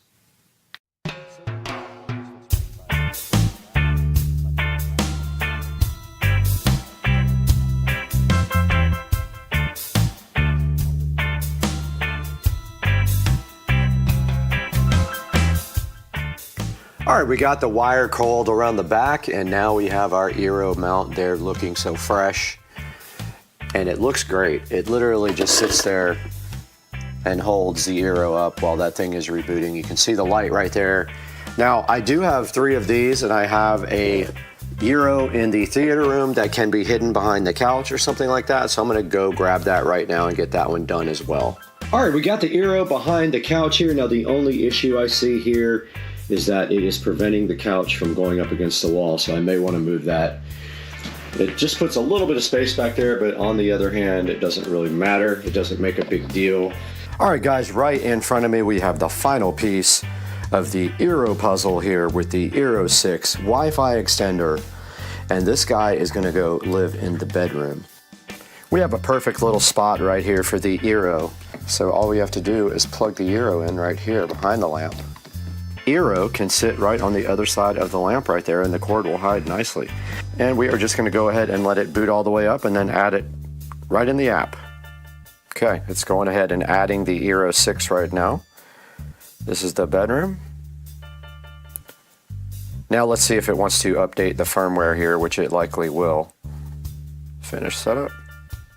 Yep, it's going to go ahead and install a new firmware on the access point. It's trying to sell us this garbage, which you don't need. And now everything is updating. We just have to wait for it to get done. All right, we are all done setting up our extender in the bedroom. You can see everything is back online. It is using wireless. The studio is using wired, and the living room is using wired. The rest are using Wi-Fi to extend the network. And if we click on the bedroom here, we have 13 devices connected, and it shows you all 13 of the devices here. If we click on the studio, it has 26 devices connected. Garage has 27 devices connected. Theater room has 21. And living room has a total of 12. It just went up to 14. Now 13. So you can see how it redistributes the devices, the load on the network, depending on the speed where you actually are. But we are done with this project. Let's toss it back into the studios with Brad and take a look at this online on Amazon. Welcome back to Supercar Street Racing and the 4K production studio, and you got Brad here once again bringing you some high quality products from Amazon. And today we have finally started replacing our entire network and Wi-Fi system in the Supercar Street Racing huge compound of 1,500 square feet. And we're taking a look at one of those devices right here. This is the Amazon Aero Pro 6E mesh Wi-Fi system. Now this is the one that comes with 3 devices, and any of them can be the gateway that connects directly to either your existing router or your cable modem to your existing network. So there is the 3 device system right there that is on sale for $439 right now. I did buy that for the house. And then if we go to the next tab here, there is the standalone box that I bought also for the studio right up here, and this extends the Wi-Fi into the studio for all the devices in the studio that are not hardwired, like the lights in the ceiling are on Wi-Fi, and there's a couple of other little things. Most everything in the studio is hardwired, but there are some things that are on Wi-Fi.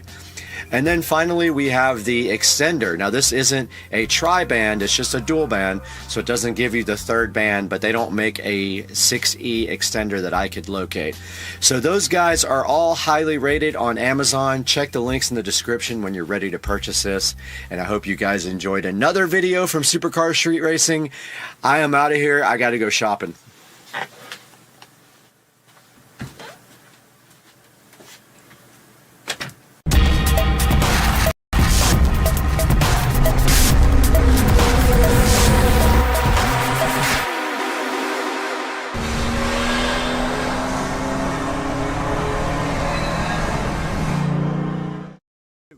All right, we got the guys out here getting ready to put the forms up. They want to be famous on YouTube.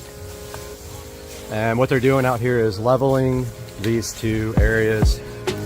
Right here by the sunroom will be up on the, almost to the foundation of the house.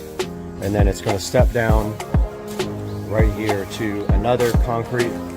That's going to extend all the way out and then go all the way to the end of the house here.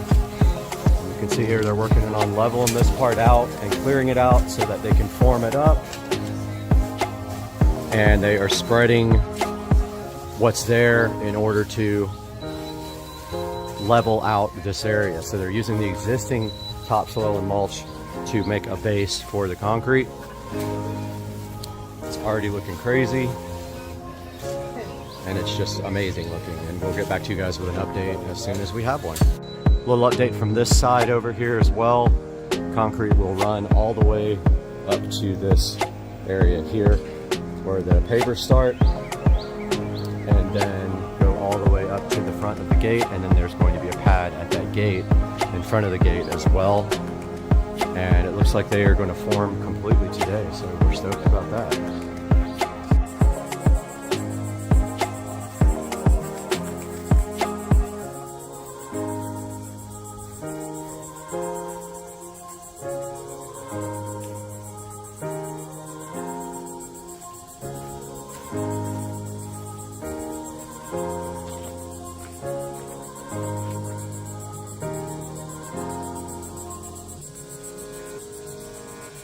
So they are out here forming, getting everything ready on both sides. You could see the form for the step-up patio, and then this is happening on this side. Looks like they've been kind of raking and leveling things out over here. And that's what is happening right now. That's all I got for now.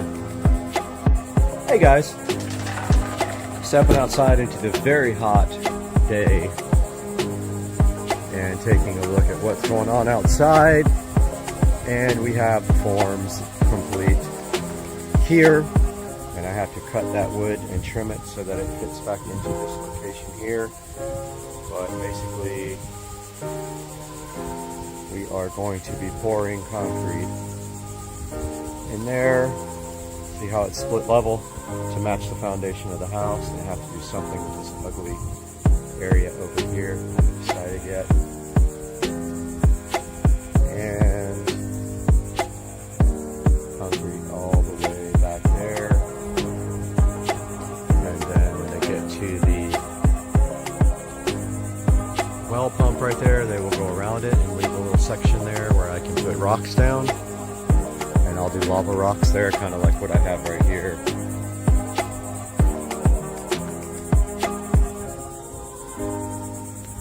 And then over here, I think they went to lunch right now.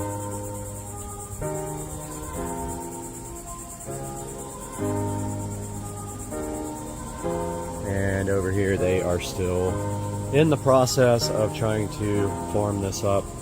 But this side will be pretty simple, except for over here where they have some work to do. But yeah, that's where we are so far, guys.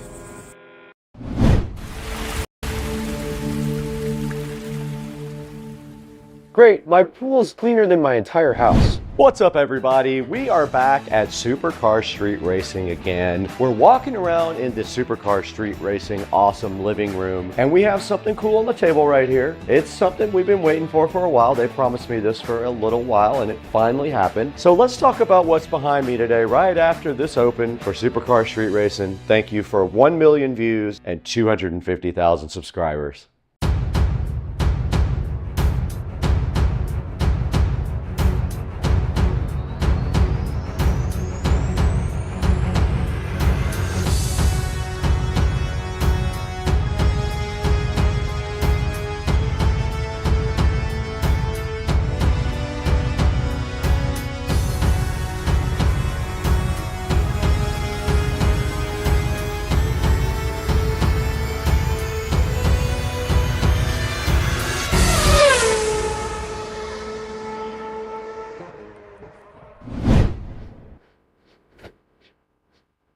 Well, at least somebody's doing the work around here. We're back in the beautiful SCSR compound again. The beautiful compound has some new toys right here in front of me that we've been waiting for a while. They were finally shipped out to us, and now it's time to take a look at the Toolless cordless robotic pool cleaner. This is the Toolless Pleco Pro. And then right behind it, we have the Toolless S1 Pro. Both of those get their own videos, so today you're going to see just one of these. We're gonna start with the Toolless Pleco Pro. We're gonna get this thing out of the box and see what it's made of, throw it in the pool and see if it works, even though the pool is pretty much empty right now. We're gonna try, or just see how it operates at least, since I don't have a lot of leaves in my pool anymore. But let's get going today on this. Let's get it out of the box and see what it's made of. Hey guys, what's going on? You guys know CamDuck, and they are back.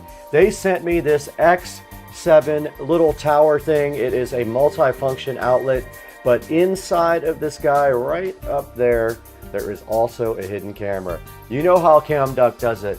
They like to sneak that little camera in right there where nobody can see it. And also on the front, you have some USB Type-C and USB Type-A charging ports right there. So this will sit on your desk. There's a power button on the top. There's 1, 2, 3, 4, 5, 6 outlets. There is a reset button right on the back here.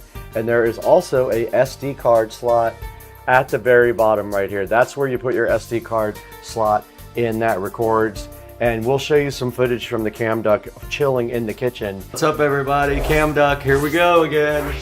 We got you, CamDuck. Let's go, buddy. This is the CamDuck X7. Make sure you guys support CamDuck. They are a loyal sponsor of Supercar Street Racing. You simply plug this guy in like this, and then right here you can plug in a bunch of different outlets, and then at the top you got your power button like I said, and you can also plug in USB charging up here at the front, and nobody is going to see this little camera right here. Nobody. That's going to be just your secret sitting at your desk at work maybe. If you need that, here it is right here. Check out the link in the description and buy your X7. There it is on the screen right there. Get it from the link in the description and tell them that Supercar Street Racing sent you. Now let's get back to the great video. Awesome. I've accidentally opened the world's first robot swim club.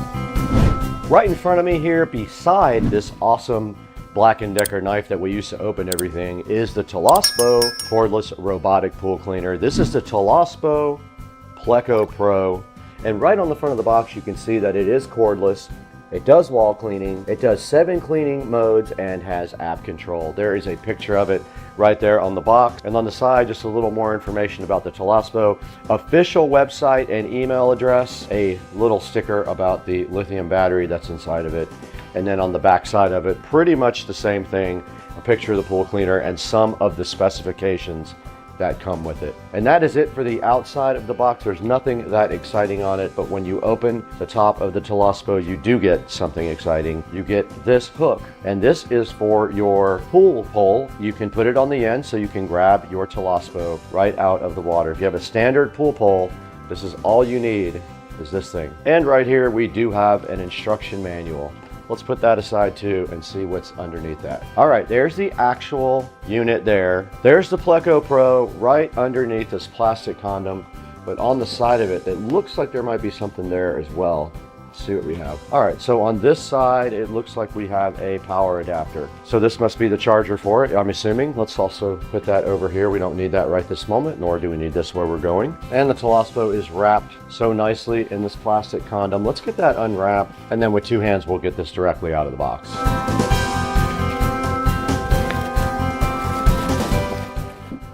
It was packaged very well, I have to say. And here's how it looks out of the plastic. Just like that. And taking a look at the top, there is a lid that comes up that has the filter inside of it right here.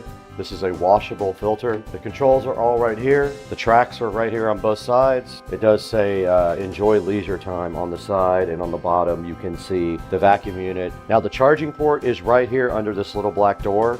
It does have a rubber grommet on it that allows you to seal that up for when you put it in the water. So let's go ahead and get out the charging cable. Let's go ahead and plug this thing in. It uses one of those standard appliance cables. And when you plug it in, there's a nice blue glow up here to indicate it is charging. There's a quick guide right here. You're supposed to pair the device to the app, and it shows you how to submerge the device and remove it from the pool with your pool pole. And then there's some quick instructions on how to clean the filter. Now it does say when there is a yellow LED flashing, it's ready to be charged immediately. Now a blue pulsing LED, which is what we're seeing right now on the top there, that means that charging the battery is happening between 30% and 99%. So the battery is not fully charged yet. So that is our next mission here, is to get the app downloaded while the battery fully charges. Let's go ahead and do that now. Okay, we're recording on both the phone and the Insta360, and we are going to go ahead now and get the Toolless app right here in the app store. It's right at the top. We just click install. It is installing now. And when we go ahead and open it, I'm sure it's going to want us to sign up for an account. All right, I am logged in. All right, it connected to Wi-Fi. Now it wants us to go ahead and set up our pool. Now our pool is concrete and the pool depth is high. Now at the bottom of the app, you can see we only have a 76% charge, and here are all the modes you can put the Pleco Pro in at the bottom. Let's go ahead and let this guy charge up all the way so we can test it and see how good it can clean. Fantastic. My pool's got more employees than I do. Okay, we got the Toolless and the WP58 Pro ready to be submerged. We're going to take this directly outside and drop it in the pool. Get this thing outside.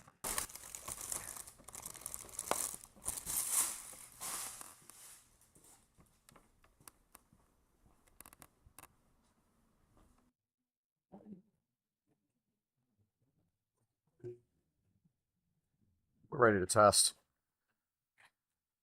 There's a few leaves in the pool. There's not much. So I'm opening up the app. Just turned the power on. We're going to go into standard mode. Set before entering the water. I think I just have to drop it in the water now. Let's try it. Why not? Bye-bye, phone.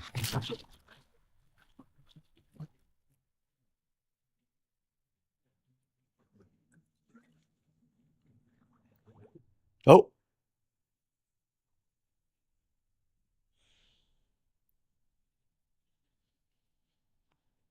Something's happening.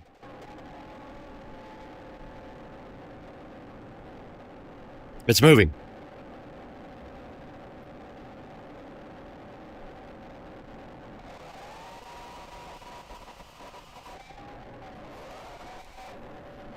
It's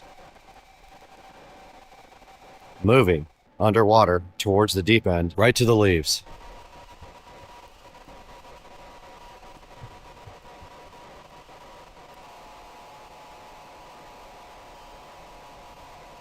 It's going directly for leaves.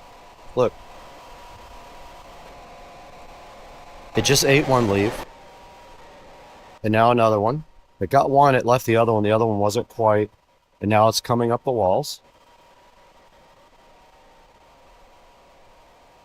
The phone is still there. I don't know if it's alive. It's climbing the walls.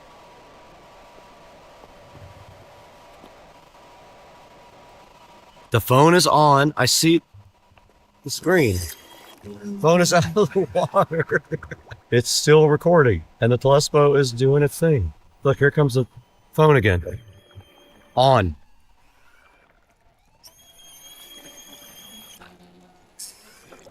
And it is going back under.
Great, my pool's got more gadgets than a spy movie. Hey, what's up guys? We've been busy today playing around with the Toolless Pleco Pro cordless robotic pool cleaner. Toolless did send us 2 of these. We have another smaller one in there to test. We tested the big one with the 4,000 gallon per hour suction, the dual layer filtration system, the 4-in-1 pool coverage, and up to 220 minutes of runtime. We went ahead and checked out the app where you can program what you want the pool cleaner to do, and we tested it underwater on my actual pool. Albeit, I don't have a lot of leaves in the pool, but it did pick up all the leaves that were in the pool and was ready for more. The Toolless is pretty cool. Make sure you go down to the link in the description and buy it from our official link at Supercar Street Racing.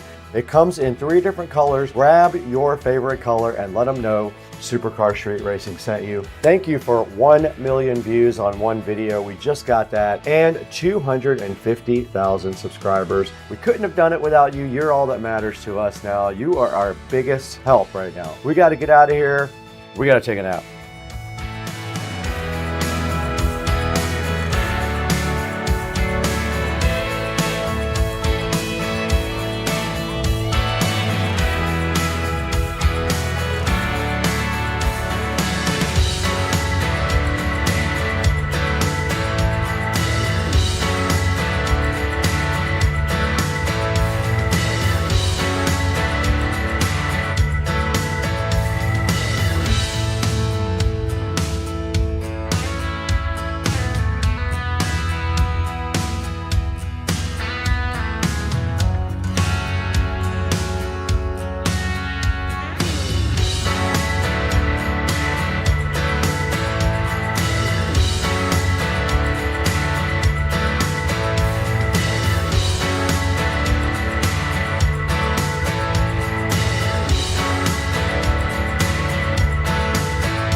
Okay, we're back in the Supercar Street Racing office because the manufacturer of Toolless wanted me to show you guys a little bit more about this. I did put it back on the charger a couple of hours ago. It is recharged.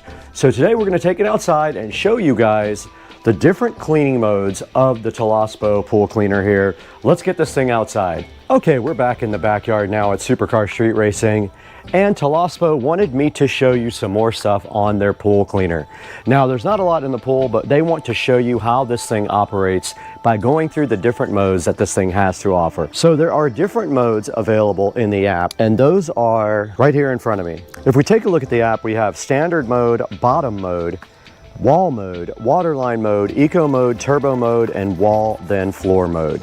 Why don't we go ahead and show you guys the wall mode by pressing that now. Let's see what it does. Now it should start up once it gets the sense that it is in the water. We'll see if it goes on to wall mode. We should start seeing some bubbles pop up. There goes our motor turning on. You can see the water moving. Now this guy should go into wall mode. And here's the Toolless doing exactly what it's supposed to be doing, climbing the walls and cleaning the walls right up to the top.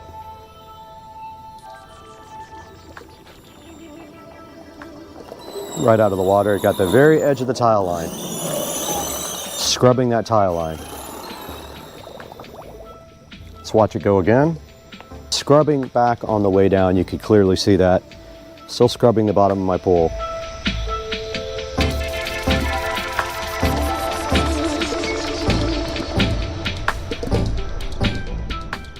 We did set the Pleco Pro to waterline mode. We're going to see how it acts now. Let's see what it decides to do. And it's climbing my stairs. Look at that. It climbed right up the steps. And right up the next steps.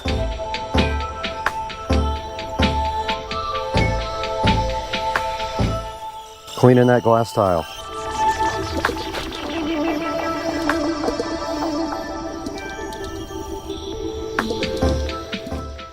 It came right back up. And check it out, scrubbing that tile.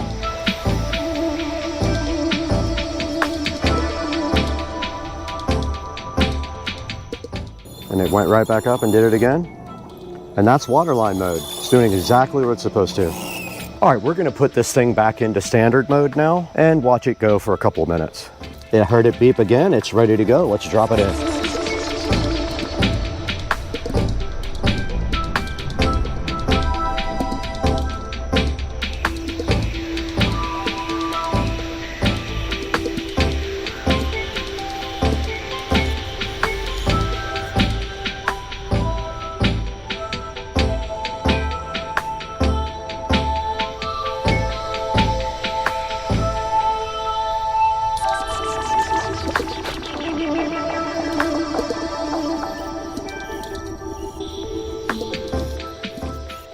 The only mode I haven't showed you guys is turbo mode, but you get the idea on that mode. It's the same as floor, but it concentrates on floor only. Turbo mode is strong cleaning on the floor only.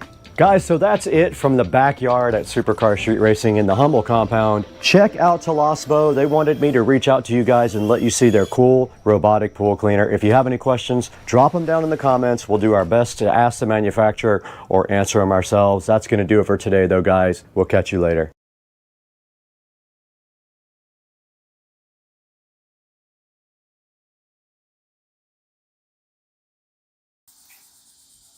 And I hope you guys enjoyed that and that you are able to do your own power.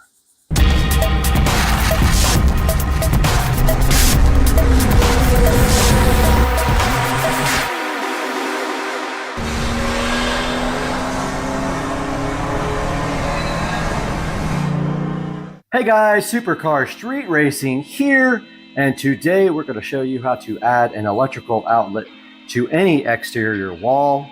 And this is the first things you will need for the actual project. You need a pair of gloves. We're going to need our level to level off the electrical box outside. Our concrete screws to screw the electrical box into the outside wall because I have stucco. We've got our automatic wire strippers, a manual screwdriver, our utility knife, a drill to drill through the metal box, which I'll show you in a minute, a small piece of Romex wire, which doesn't matter what gauge really, our workman pliers and our masonry bit to actually drill through to the outside of the house. And also on the inside here in my kitchen, we have the other parts to this puzzle. We have a metal outdoor box. Got this off of Amazon, link will be in the description. And we've got a Tamac outdoor weather box cover. So that is the first things you're going to need in order to install an electrical outlet anywhere outside of your house. The only concern I have right now is if this bit is long enough to make it outside, and I don't have an extension for that. I don't believe this will work. I have an extension, but it is not for, it's for hex. So I don't believe that will work, but we'll try our best to get that through the wall and see what happens. Back out here in the garage, we got my tool bag ready to put all the tools in. Let's go ahead and throw all that stuff in there. This is really handy for doing any job. I just throw all the tools in here and I can tote them around the house pretty simply. Even my drill will fit. And my gloves. And let's go ahead and roll inside to the bedroom, and I'll see you guys in there. Okay guys, welcome back. And for this project, we are adding electrical to my patio, which is right across from this wall. And so conveniently, we have a receptacle right here that we can work off of to try to run electrical outside. So the first thing we need to do is remove the wall plate and pull the receptacle out completely. Now this receptacle probably feeds another one, so I may have used the quick connect screw holes on the back already when I changed the outlets out, because I changed all the outlets in this house over to Decora, which is the square style. So unfortunately that makes my life a little bit harder, but not much. I will have to actually put the wires around the hook most likely. I've got my drill out here to make this part easy. Looks like this one has a two drywall screws in it. It must have been stripped. Yeah, I usually don't use these unless the boxes are stripped. And apparently that's what happened here. And they are very long too. Now the power is on, so we're not going to connect this side until the other side's ready. And I did not use the quick connect, so that is a plus for us for today. The ground is in there as well and kind of in the way, so I am going to attempt to drill through this box. Well, that's gnarly. There's roach poop all in there. That's pretty gross. Yeah, I don't like to see that. It means there's probably roaches alive somewhere, unless they have already been killed. I don't normally see any roaches in this house. So these are my masonry bits. So the first thing I'm going to do is actually use, I guess I should use my paddle bit first. Yeah, I'm gonna go grab the paddle bit to get through the back of this, and I'll be right back. All right, I got the paddle bit. When you do this, you're just hoping there's no wiring behind the box, but these both go above, the wires go up. So the only thing I'm worried about here, honestly, is getting that masonry bit all the way through. If it does not go through, I'm not sure how I will get that. I'll have to have an extension of some kind on my bit. But so you just pick a spot back there and drill straight through. And I know what's on the back side of this is hardy board and then stucco. Right now I'm just going through the back of the box. Try to keep your drill bit level. I know it's tough if you don't have a level on the actual drill. Okay, I'm through the box.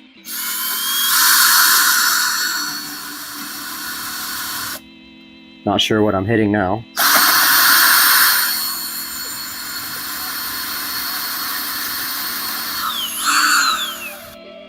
So maybe getting close to stucco.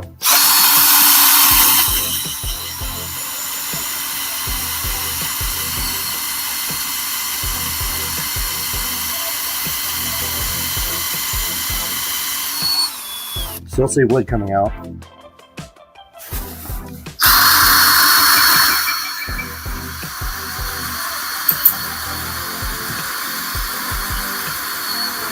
Okay, I believe I see dust coming out, which means that's most likely stone. So hopefully this bit is long enough to go through. So I'm going to be using the largest bit I have here, and it is a 1/2. And as you can see, it's not very long. It's this bit here. Don't have an extension for it, and so I'm going to put it as far as I can on the edge of this drill. So I'm having it stick out like as far as I can, and I'm just going to hope that that's not going to be good enough. I don't think that's going to work. It's already like, I'm going to have to go on an angle in order to get this working.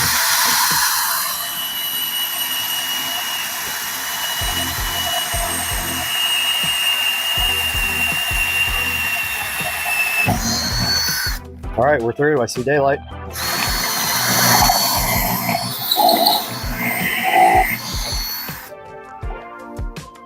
Now, all right, guys, we have our hole all the way through to the patio. Awesome. Okay. We don't have to stick the whole Romex through there. All we have to stick through it, honestly, is the actual 2 wires. So I'm gonna go ahead and pull these out. So this is the inside of the connector there, or inside of the wiring. And now I am going to, well, actually, we don't even need to do this on the inside of the house. We can do this on the outside. The only thing that we have to do inside that's kind of a pain is connect the ground. So we have to undo the wiring nut and connect that. So our next steps actually are outside. So we are done with the masonry bit, and it really did a good job. I got these off of Amazon, link will be in the description. It went right through that stucco like no problem. It goes through glass, tile, stone, and concrete. Don't need that anymore. We do need our drill, however. We need our drill, our gloves, and we also need our, where is our regular drill bit? We need our Phillips head drill bit as well. I'm gonna have to locate that because I don't know what I did with it. I just took it off. And then we'll move you guys outside. All right, guys, we are out here on the lounge area of the patio, this brand new area that I just built. And you can see kind of here where we came out of the wall and made our perfect little hole here. And so that is where our box will be going. And then I also forgot to tell you guys to get a receptacle. I bought these off of Amazon. They came with wall plates. We don't need them. But there are 2 in each box, that's all you need. And if you want to use GFCI, you can. I am choosing not to, but that is up to you and your electrical code. But the first thing that we have to do is, here's our electrical box. So what we're going to do is drill through to mount our electrical box. This has no holes in it. See how it has no mounting holes? We have to mount this to the concrete just like that. So in order to do that, we will drill through the box, and I'm going to drill where there are these little divots. And I brought my drill bit with me. Hopefully it is not shot, because all my drill bits are completely shot. So my drill is also shot, but I'm not going to actually drill. I'm going to drill like where there's already a hole in the wall so I don't mess my drill bit up.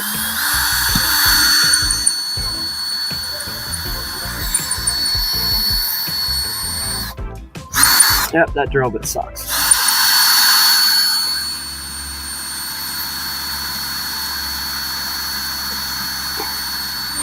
This drill bit is absolutely shot.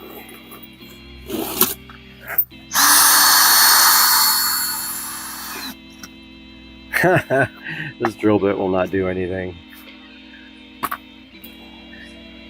I've got a multi-drill bit. I'm gonna go grab that, I guess.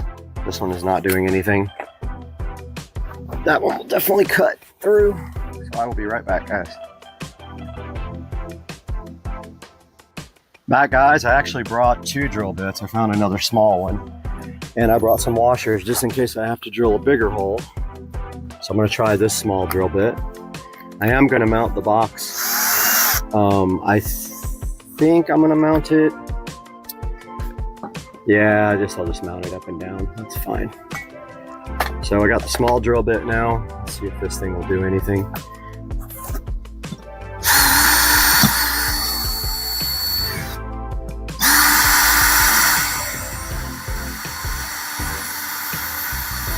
That's not doing anything either. These drill bits suck. So I'm gonna use my multi-depth bit, which will cut through anything. Just a hole big enough to get the screw through. The first notch on the bit.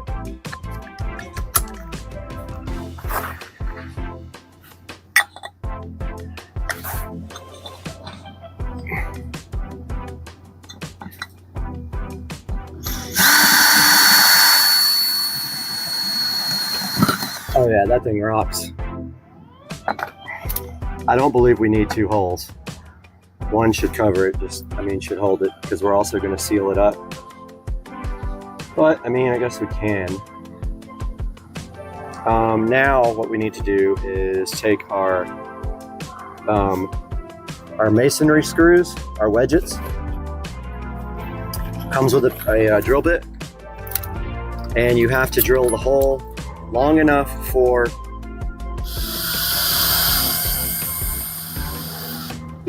the screw to sink in completely.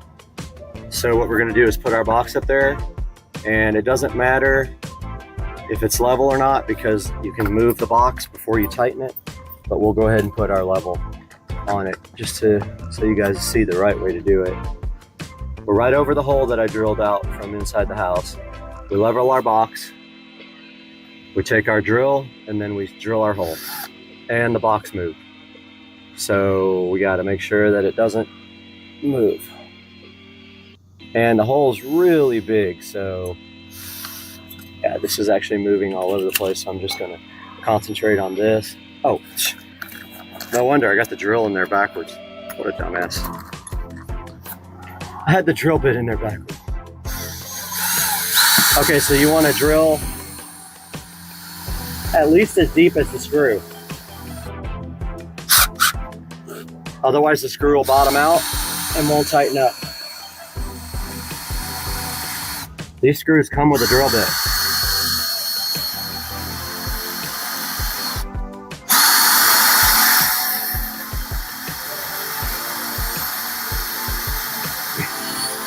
Still not deep enough.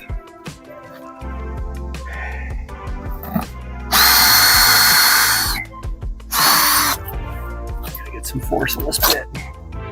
Maybe high speed? Oh yeah, high speed is better.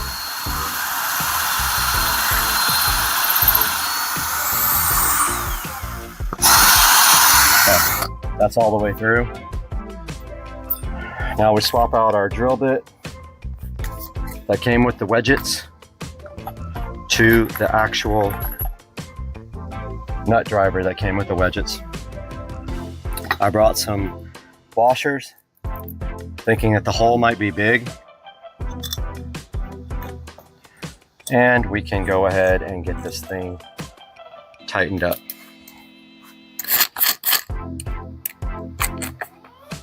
And we won't tighten it until it's level.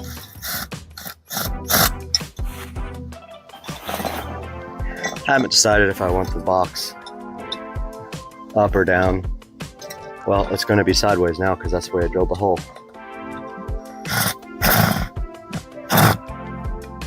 All right, So, got to make sure that's level now. It's not.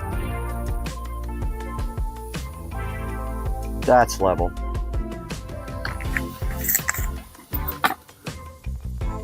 So the box is going to be sideways.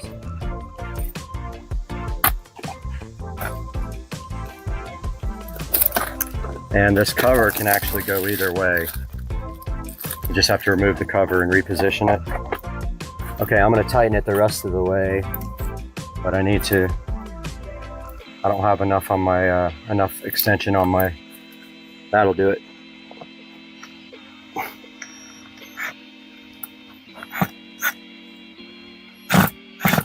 It's tight now. It's actually upside down, not that it matters. And we're going to stop down for a moment and take a break because I have a meeting. All right, that is perfectly level now. And after we're done, we silicone seal around it. This thing's not going to move at all. And we will continue after this meeting I have to go to. All right, guys, it might get loud because I hear a chainsaw in the background, but I'm not letting that stop me. I brought some clear silicone sealer out here, and we are ready to start wiring this side of the electrical box. And the first thing that we will do is the ground, which we don't need to ground the actual box because the outlet is actually grounded to the box itself. So grounding the outlet will suffice. Here's our outlet. And we take our workman pliers, put a little loop in this guy.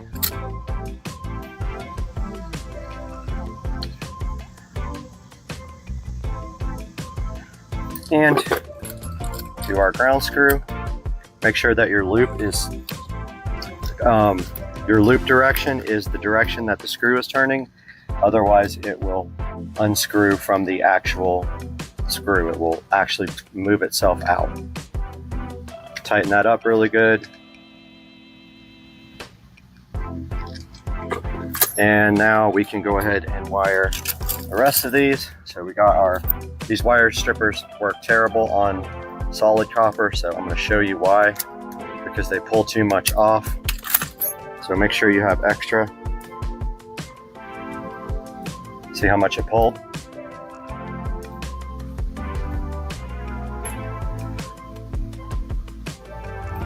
So we don't need that much to stab into the back.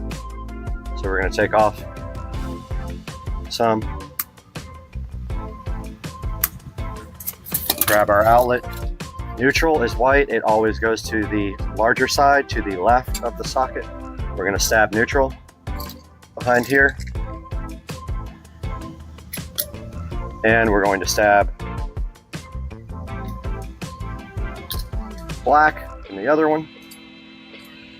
And feed our guys all the way through.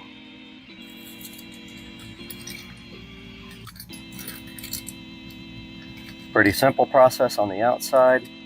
If you wanted to seal the hole now, you really wouldn't have any way to, because you still got to feed all the wires through. But we just stick that outlet through there, that receptacle, find our drill Phillips head, and go ahead and run this guy down. If you feel comfortable grounding the box itself, be my guest. But these screws will ground the box. Sounds like we're about to get loud out here.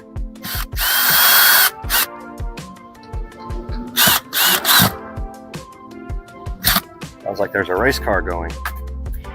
And here is our outdoor box cover, which we will reconfigure for up and down use, which is as simple as turning it. Works either way.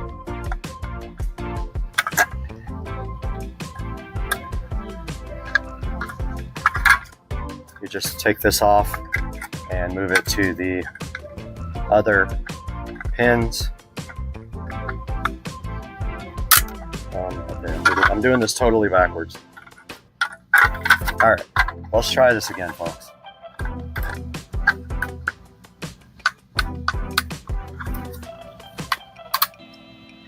Okay, I think that's how it's supposed to go. Yeah, you just kind of force it onto the other ones. And there's a gasket on the back. Comes with a bunch of different hardware here. Oh, did I do this wrong? I did this wrong. I did this wrong. This actually has to go be backed out because the box is secured with this, with your actual receptacle mounting screws. There's 2 slots there. You put over the screw, so you back them out pretty far before you put the outdoor cover on.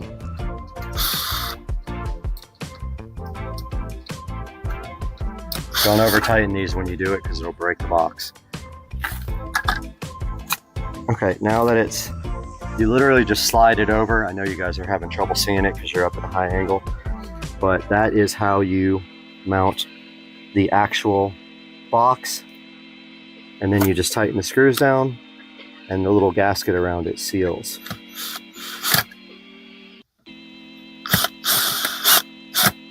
Don't over tighten it, it will just break the box. You'll feel the gasket tighten up and you'll see it tighten here. If you want to tighten it by hand, that's fine. Just don't go crazy because it will break. You'll feel it getting tighter.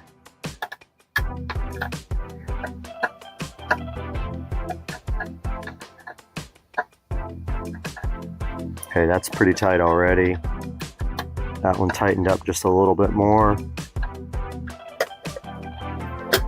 And so that is how that works. It is done. Now what we have to do is, the electrical box came with some caps. And where did I do with those? Did I leave them inside? Oh, here they are. Comes with some end caps. So what we are going to do is screw in those end caps here.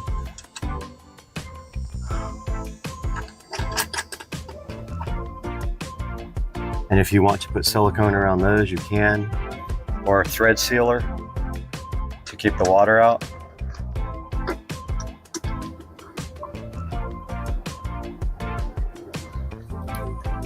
Don't think any water will get in there, but I might run a bead of silicone around there since I didn't bring the thread sealer out. Now I've got my clear silicone. Let me make sure you guys are still in view here. Got my clear silicone sealer. There is going to be a gap around the box because it has some little offsets on the back. Let me see if this tube is even going to work because it's kind of dried up. And I didn't bring any napkins with me either.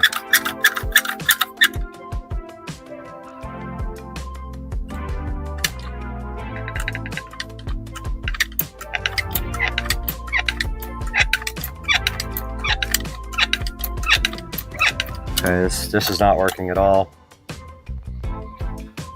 So that one's all dried up because I didn't tape the end like this. This is all I have left. This might not be enough. So I'm just going to run a bead around it all the way and then use my finger to level it. And I usually have a napkin with me so that it don't make a complete mess everywhere.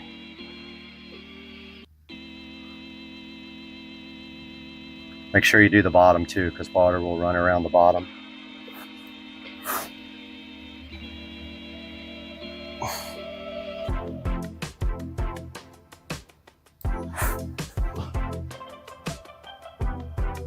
When you're done, run your finger all the way around it. Wipe off the excess on something.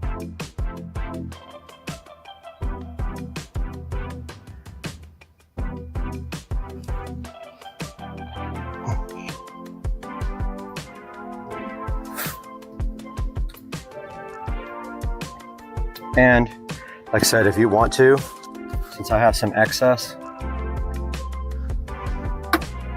I'm gonna just take out these plugs Really, all you need is thread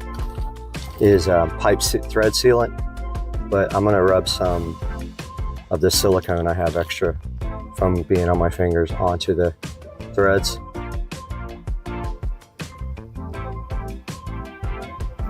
And that should be fine.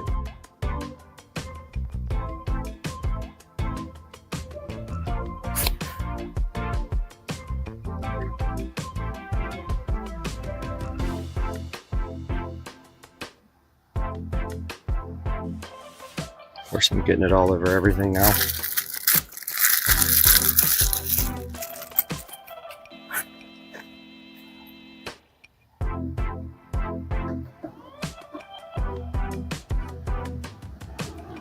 Wipe off the excess there. Guys, I'm gonna have to go get some rags. I'll be right back.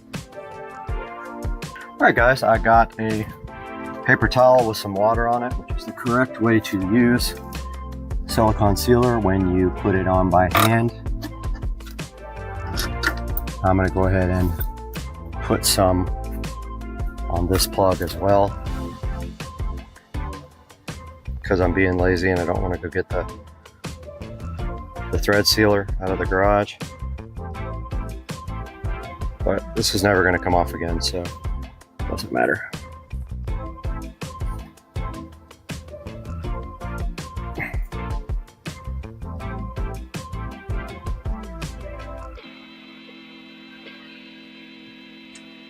Messy.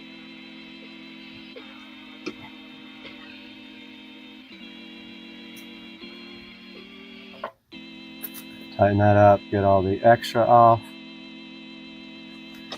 That's what a wet paper towel is good for.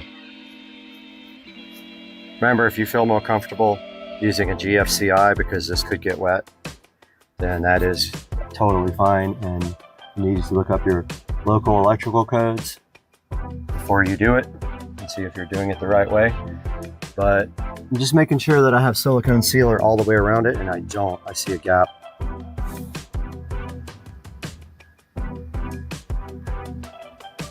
And I still didn't seal that gap.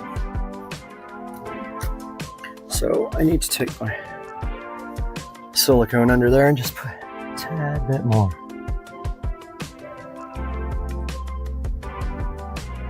I think that should do it.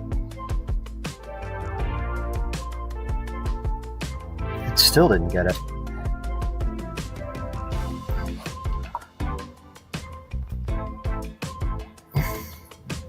Okay, I think I see what the problem is. There's just like a piece of stucco that's pushed out. It's not really a gap. And that is going to do it for the outside. I kind of want to take the camera off, show you guys what I did. So let me get the camera. So that stuff will dry clear. Don't worry, it's not going to look ugly and white like that. That is all the way around. And then if you pick up the box cover, there is the finished electrical box. And it is sealed from the weather with this gasket. If you feel comfortable, if you feel better putting a little bit of silicone sealer around this gasket, then by all means do that. If you feel like it needs it. If not, it's probably fine with just the gasket. It puts a good seal right there. And now we'll move back to the inside. Guys, we're back inside the house. We have our tools ready, and it is 95 degrees outside or 100 degrees outside and nice and cool inside. Here are our wires that we have to. Now, actually, I should have made these a little bit longer. Kind of screwed myself. Somebody knows how to do wiring. Whoever did this original wiring is good at pushing the wires back into the box. I'm terrible at that. So first thing I'm doing is putting my ground in.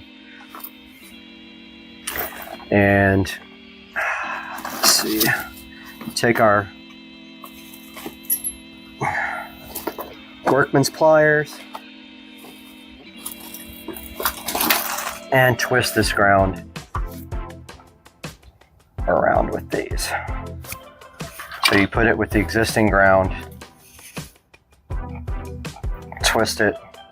Again, the power is on, guys. So when I start working with electrical, be careful. And I will put on my gloves. And I'm not going to be touching anything really. Turn this wiring nut till it won't turn anymore. It'll get very tight. Then take that and bend it back into the wall like it was before.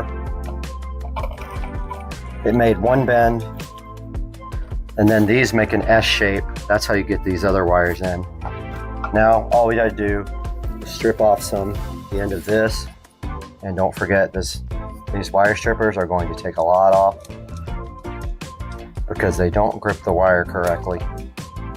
They take way too much off, leaving us again with a very short wire.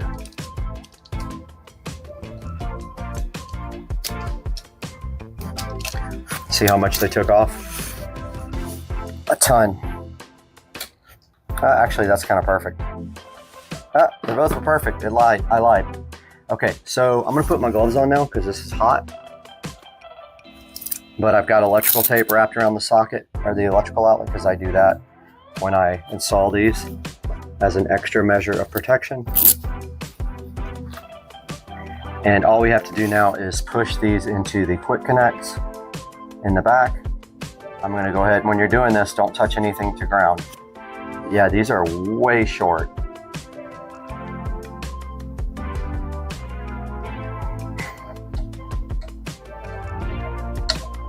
First one is in.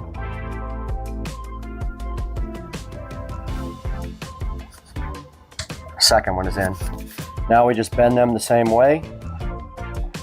So if you just push upwards and make an S, then all the wires will push back into the box. Like that. And then we take our existing drywall screws, because that's what was holding in. I see a wire in the way. That wire didn't want to cooperate. Take our drywall screws now. Said this box must have problems. I don't remember.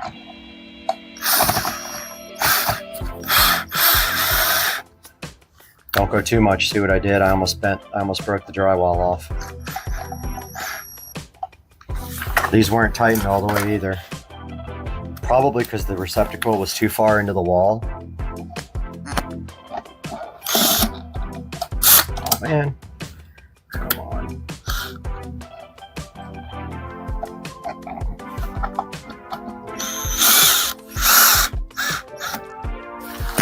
And that should be good enough.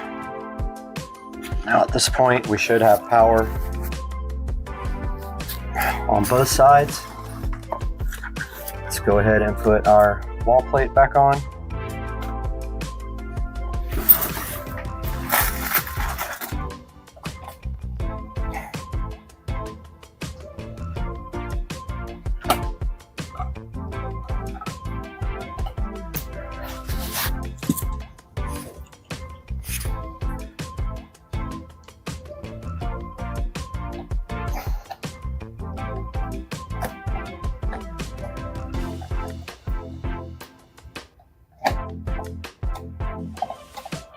All right. Receptacle's a little crooked. You can usually just push it to straighten it out like that. And this project is over except for the testing and the cleanup. So the next thing we're going to do is test the outside and make sure we have power. If you don't have an electric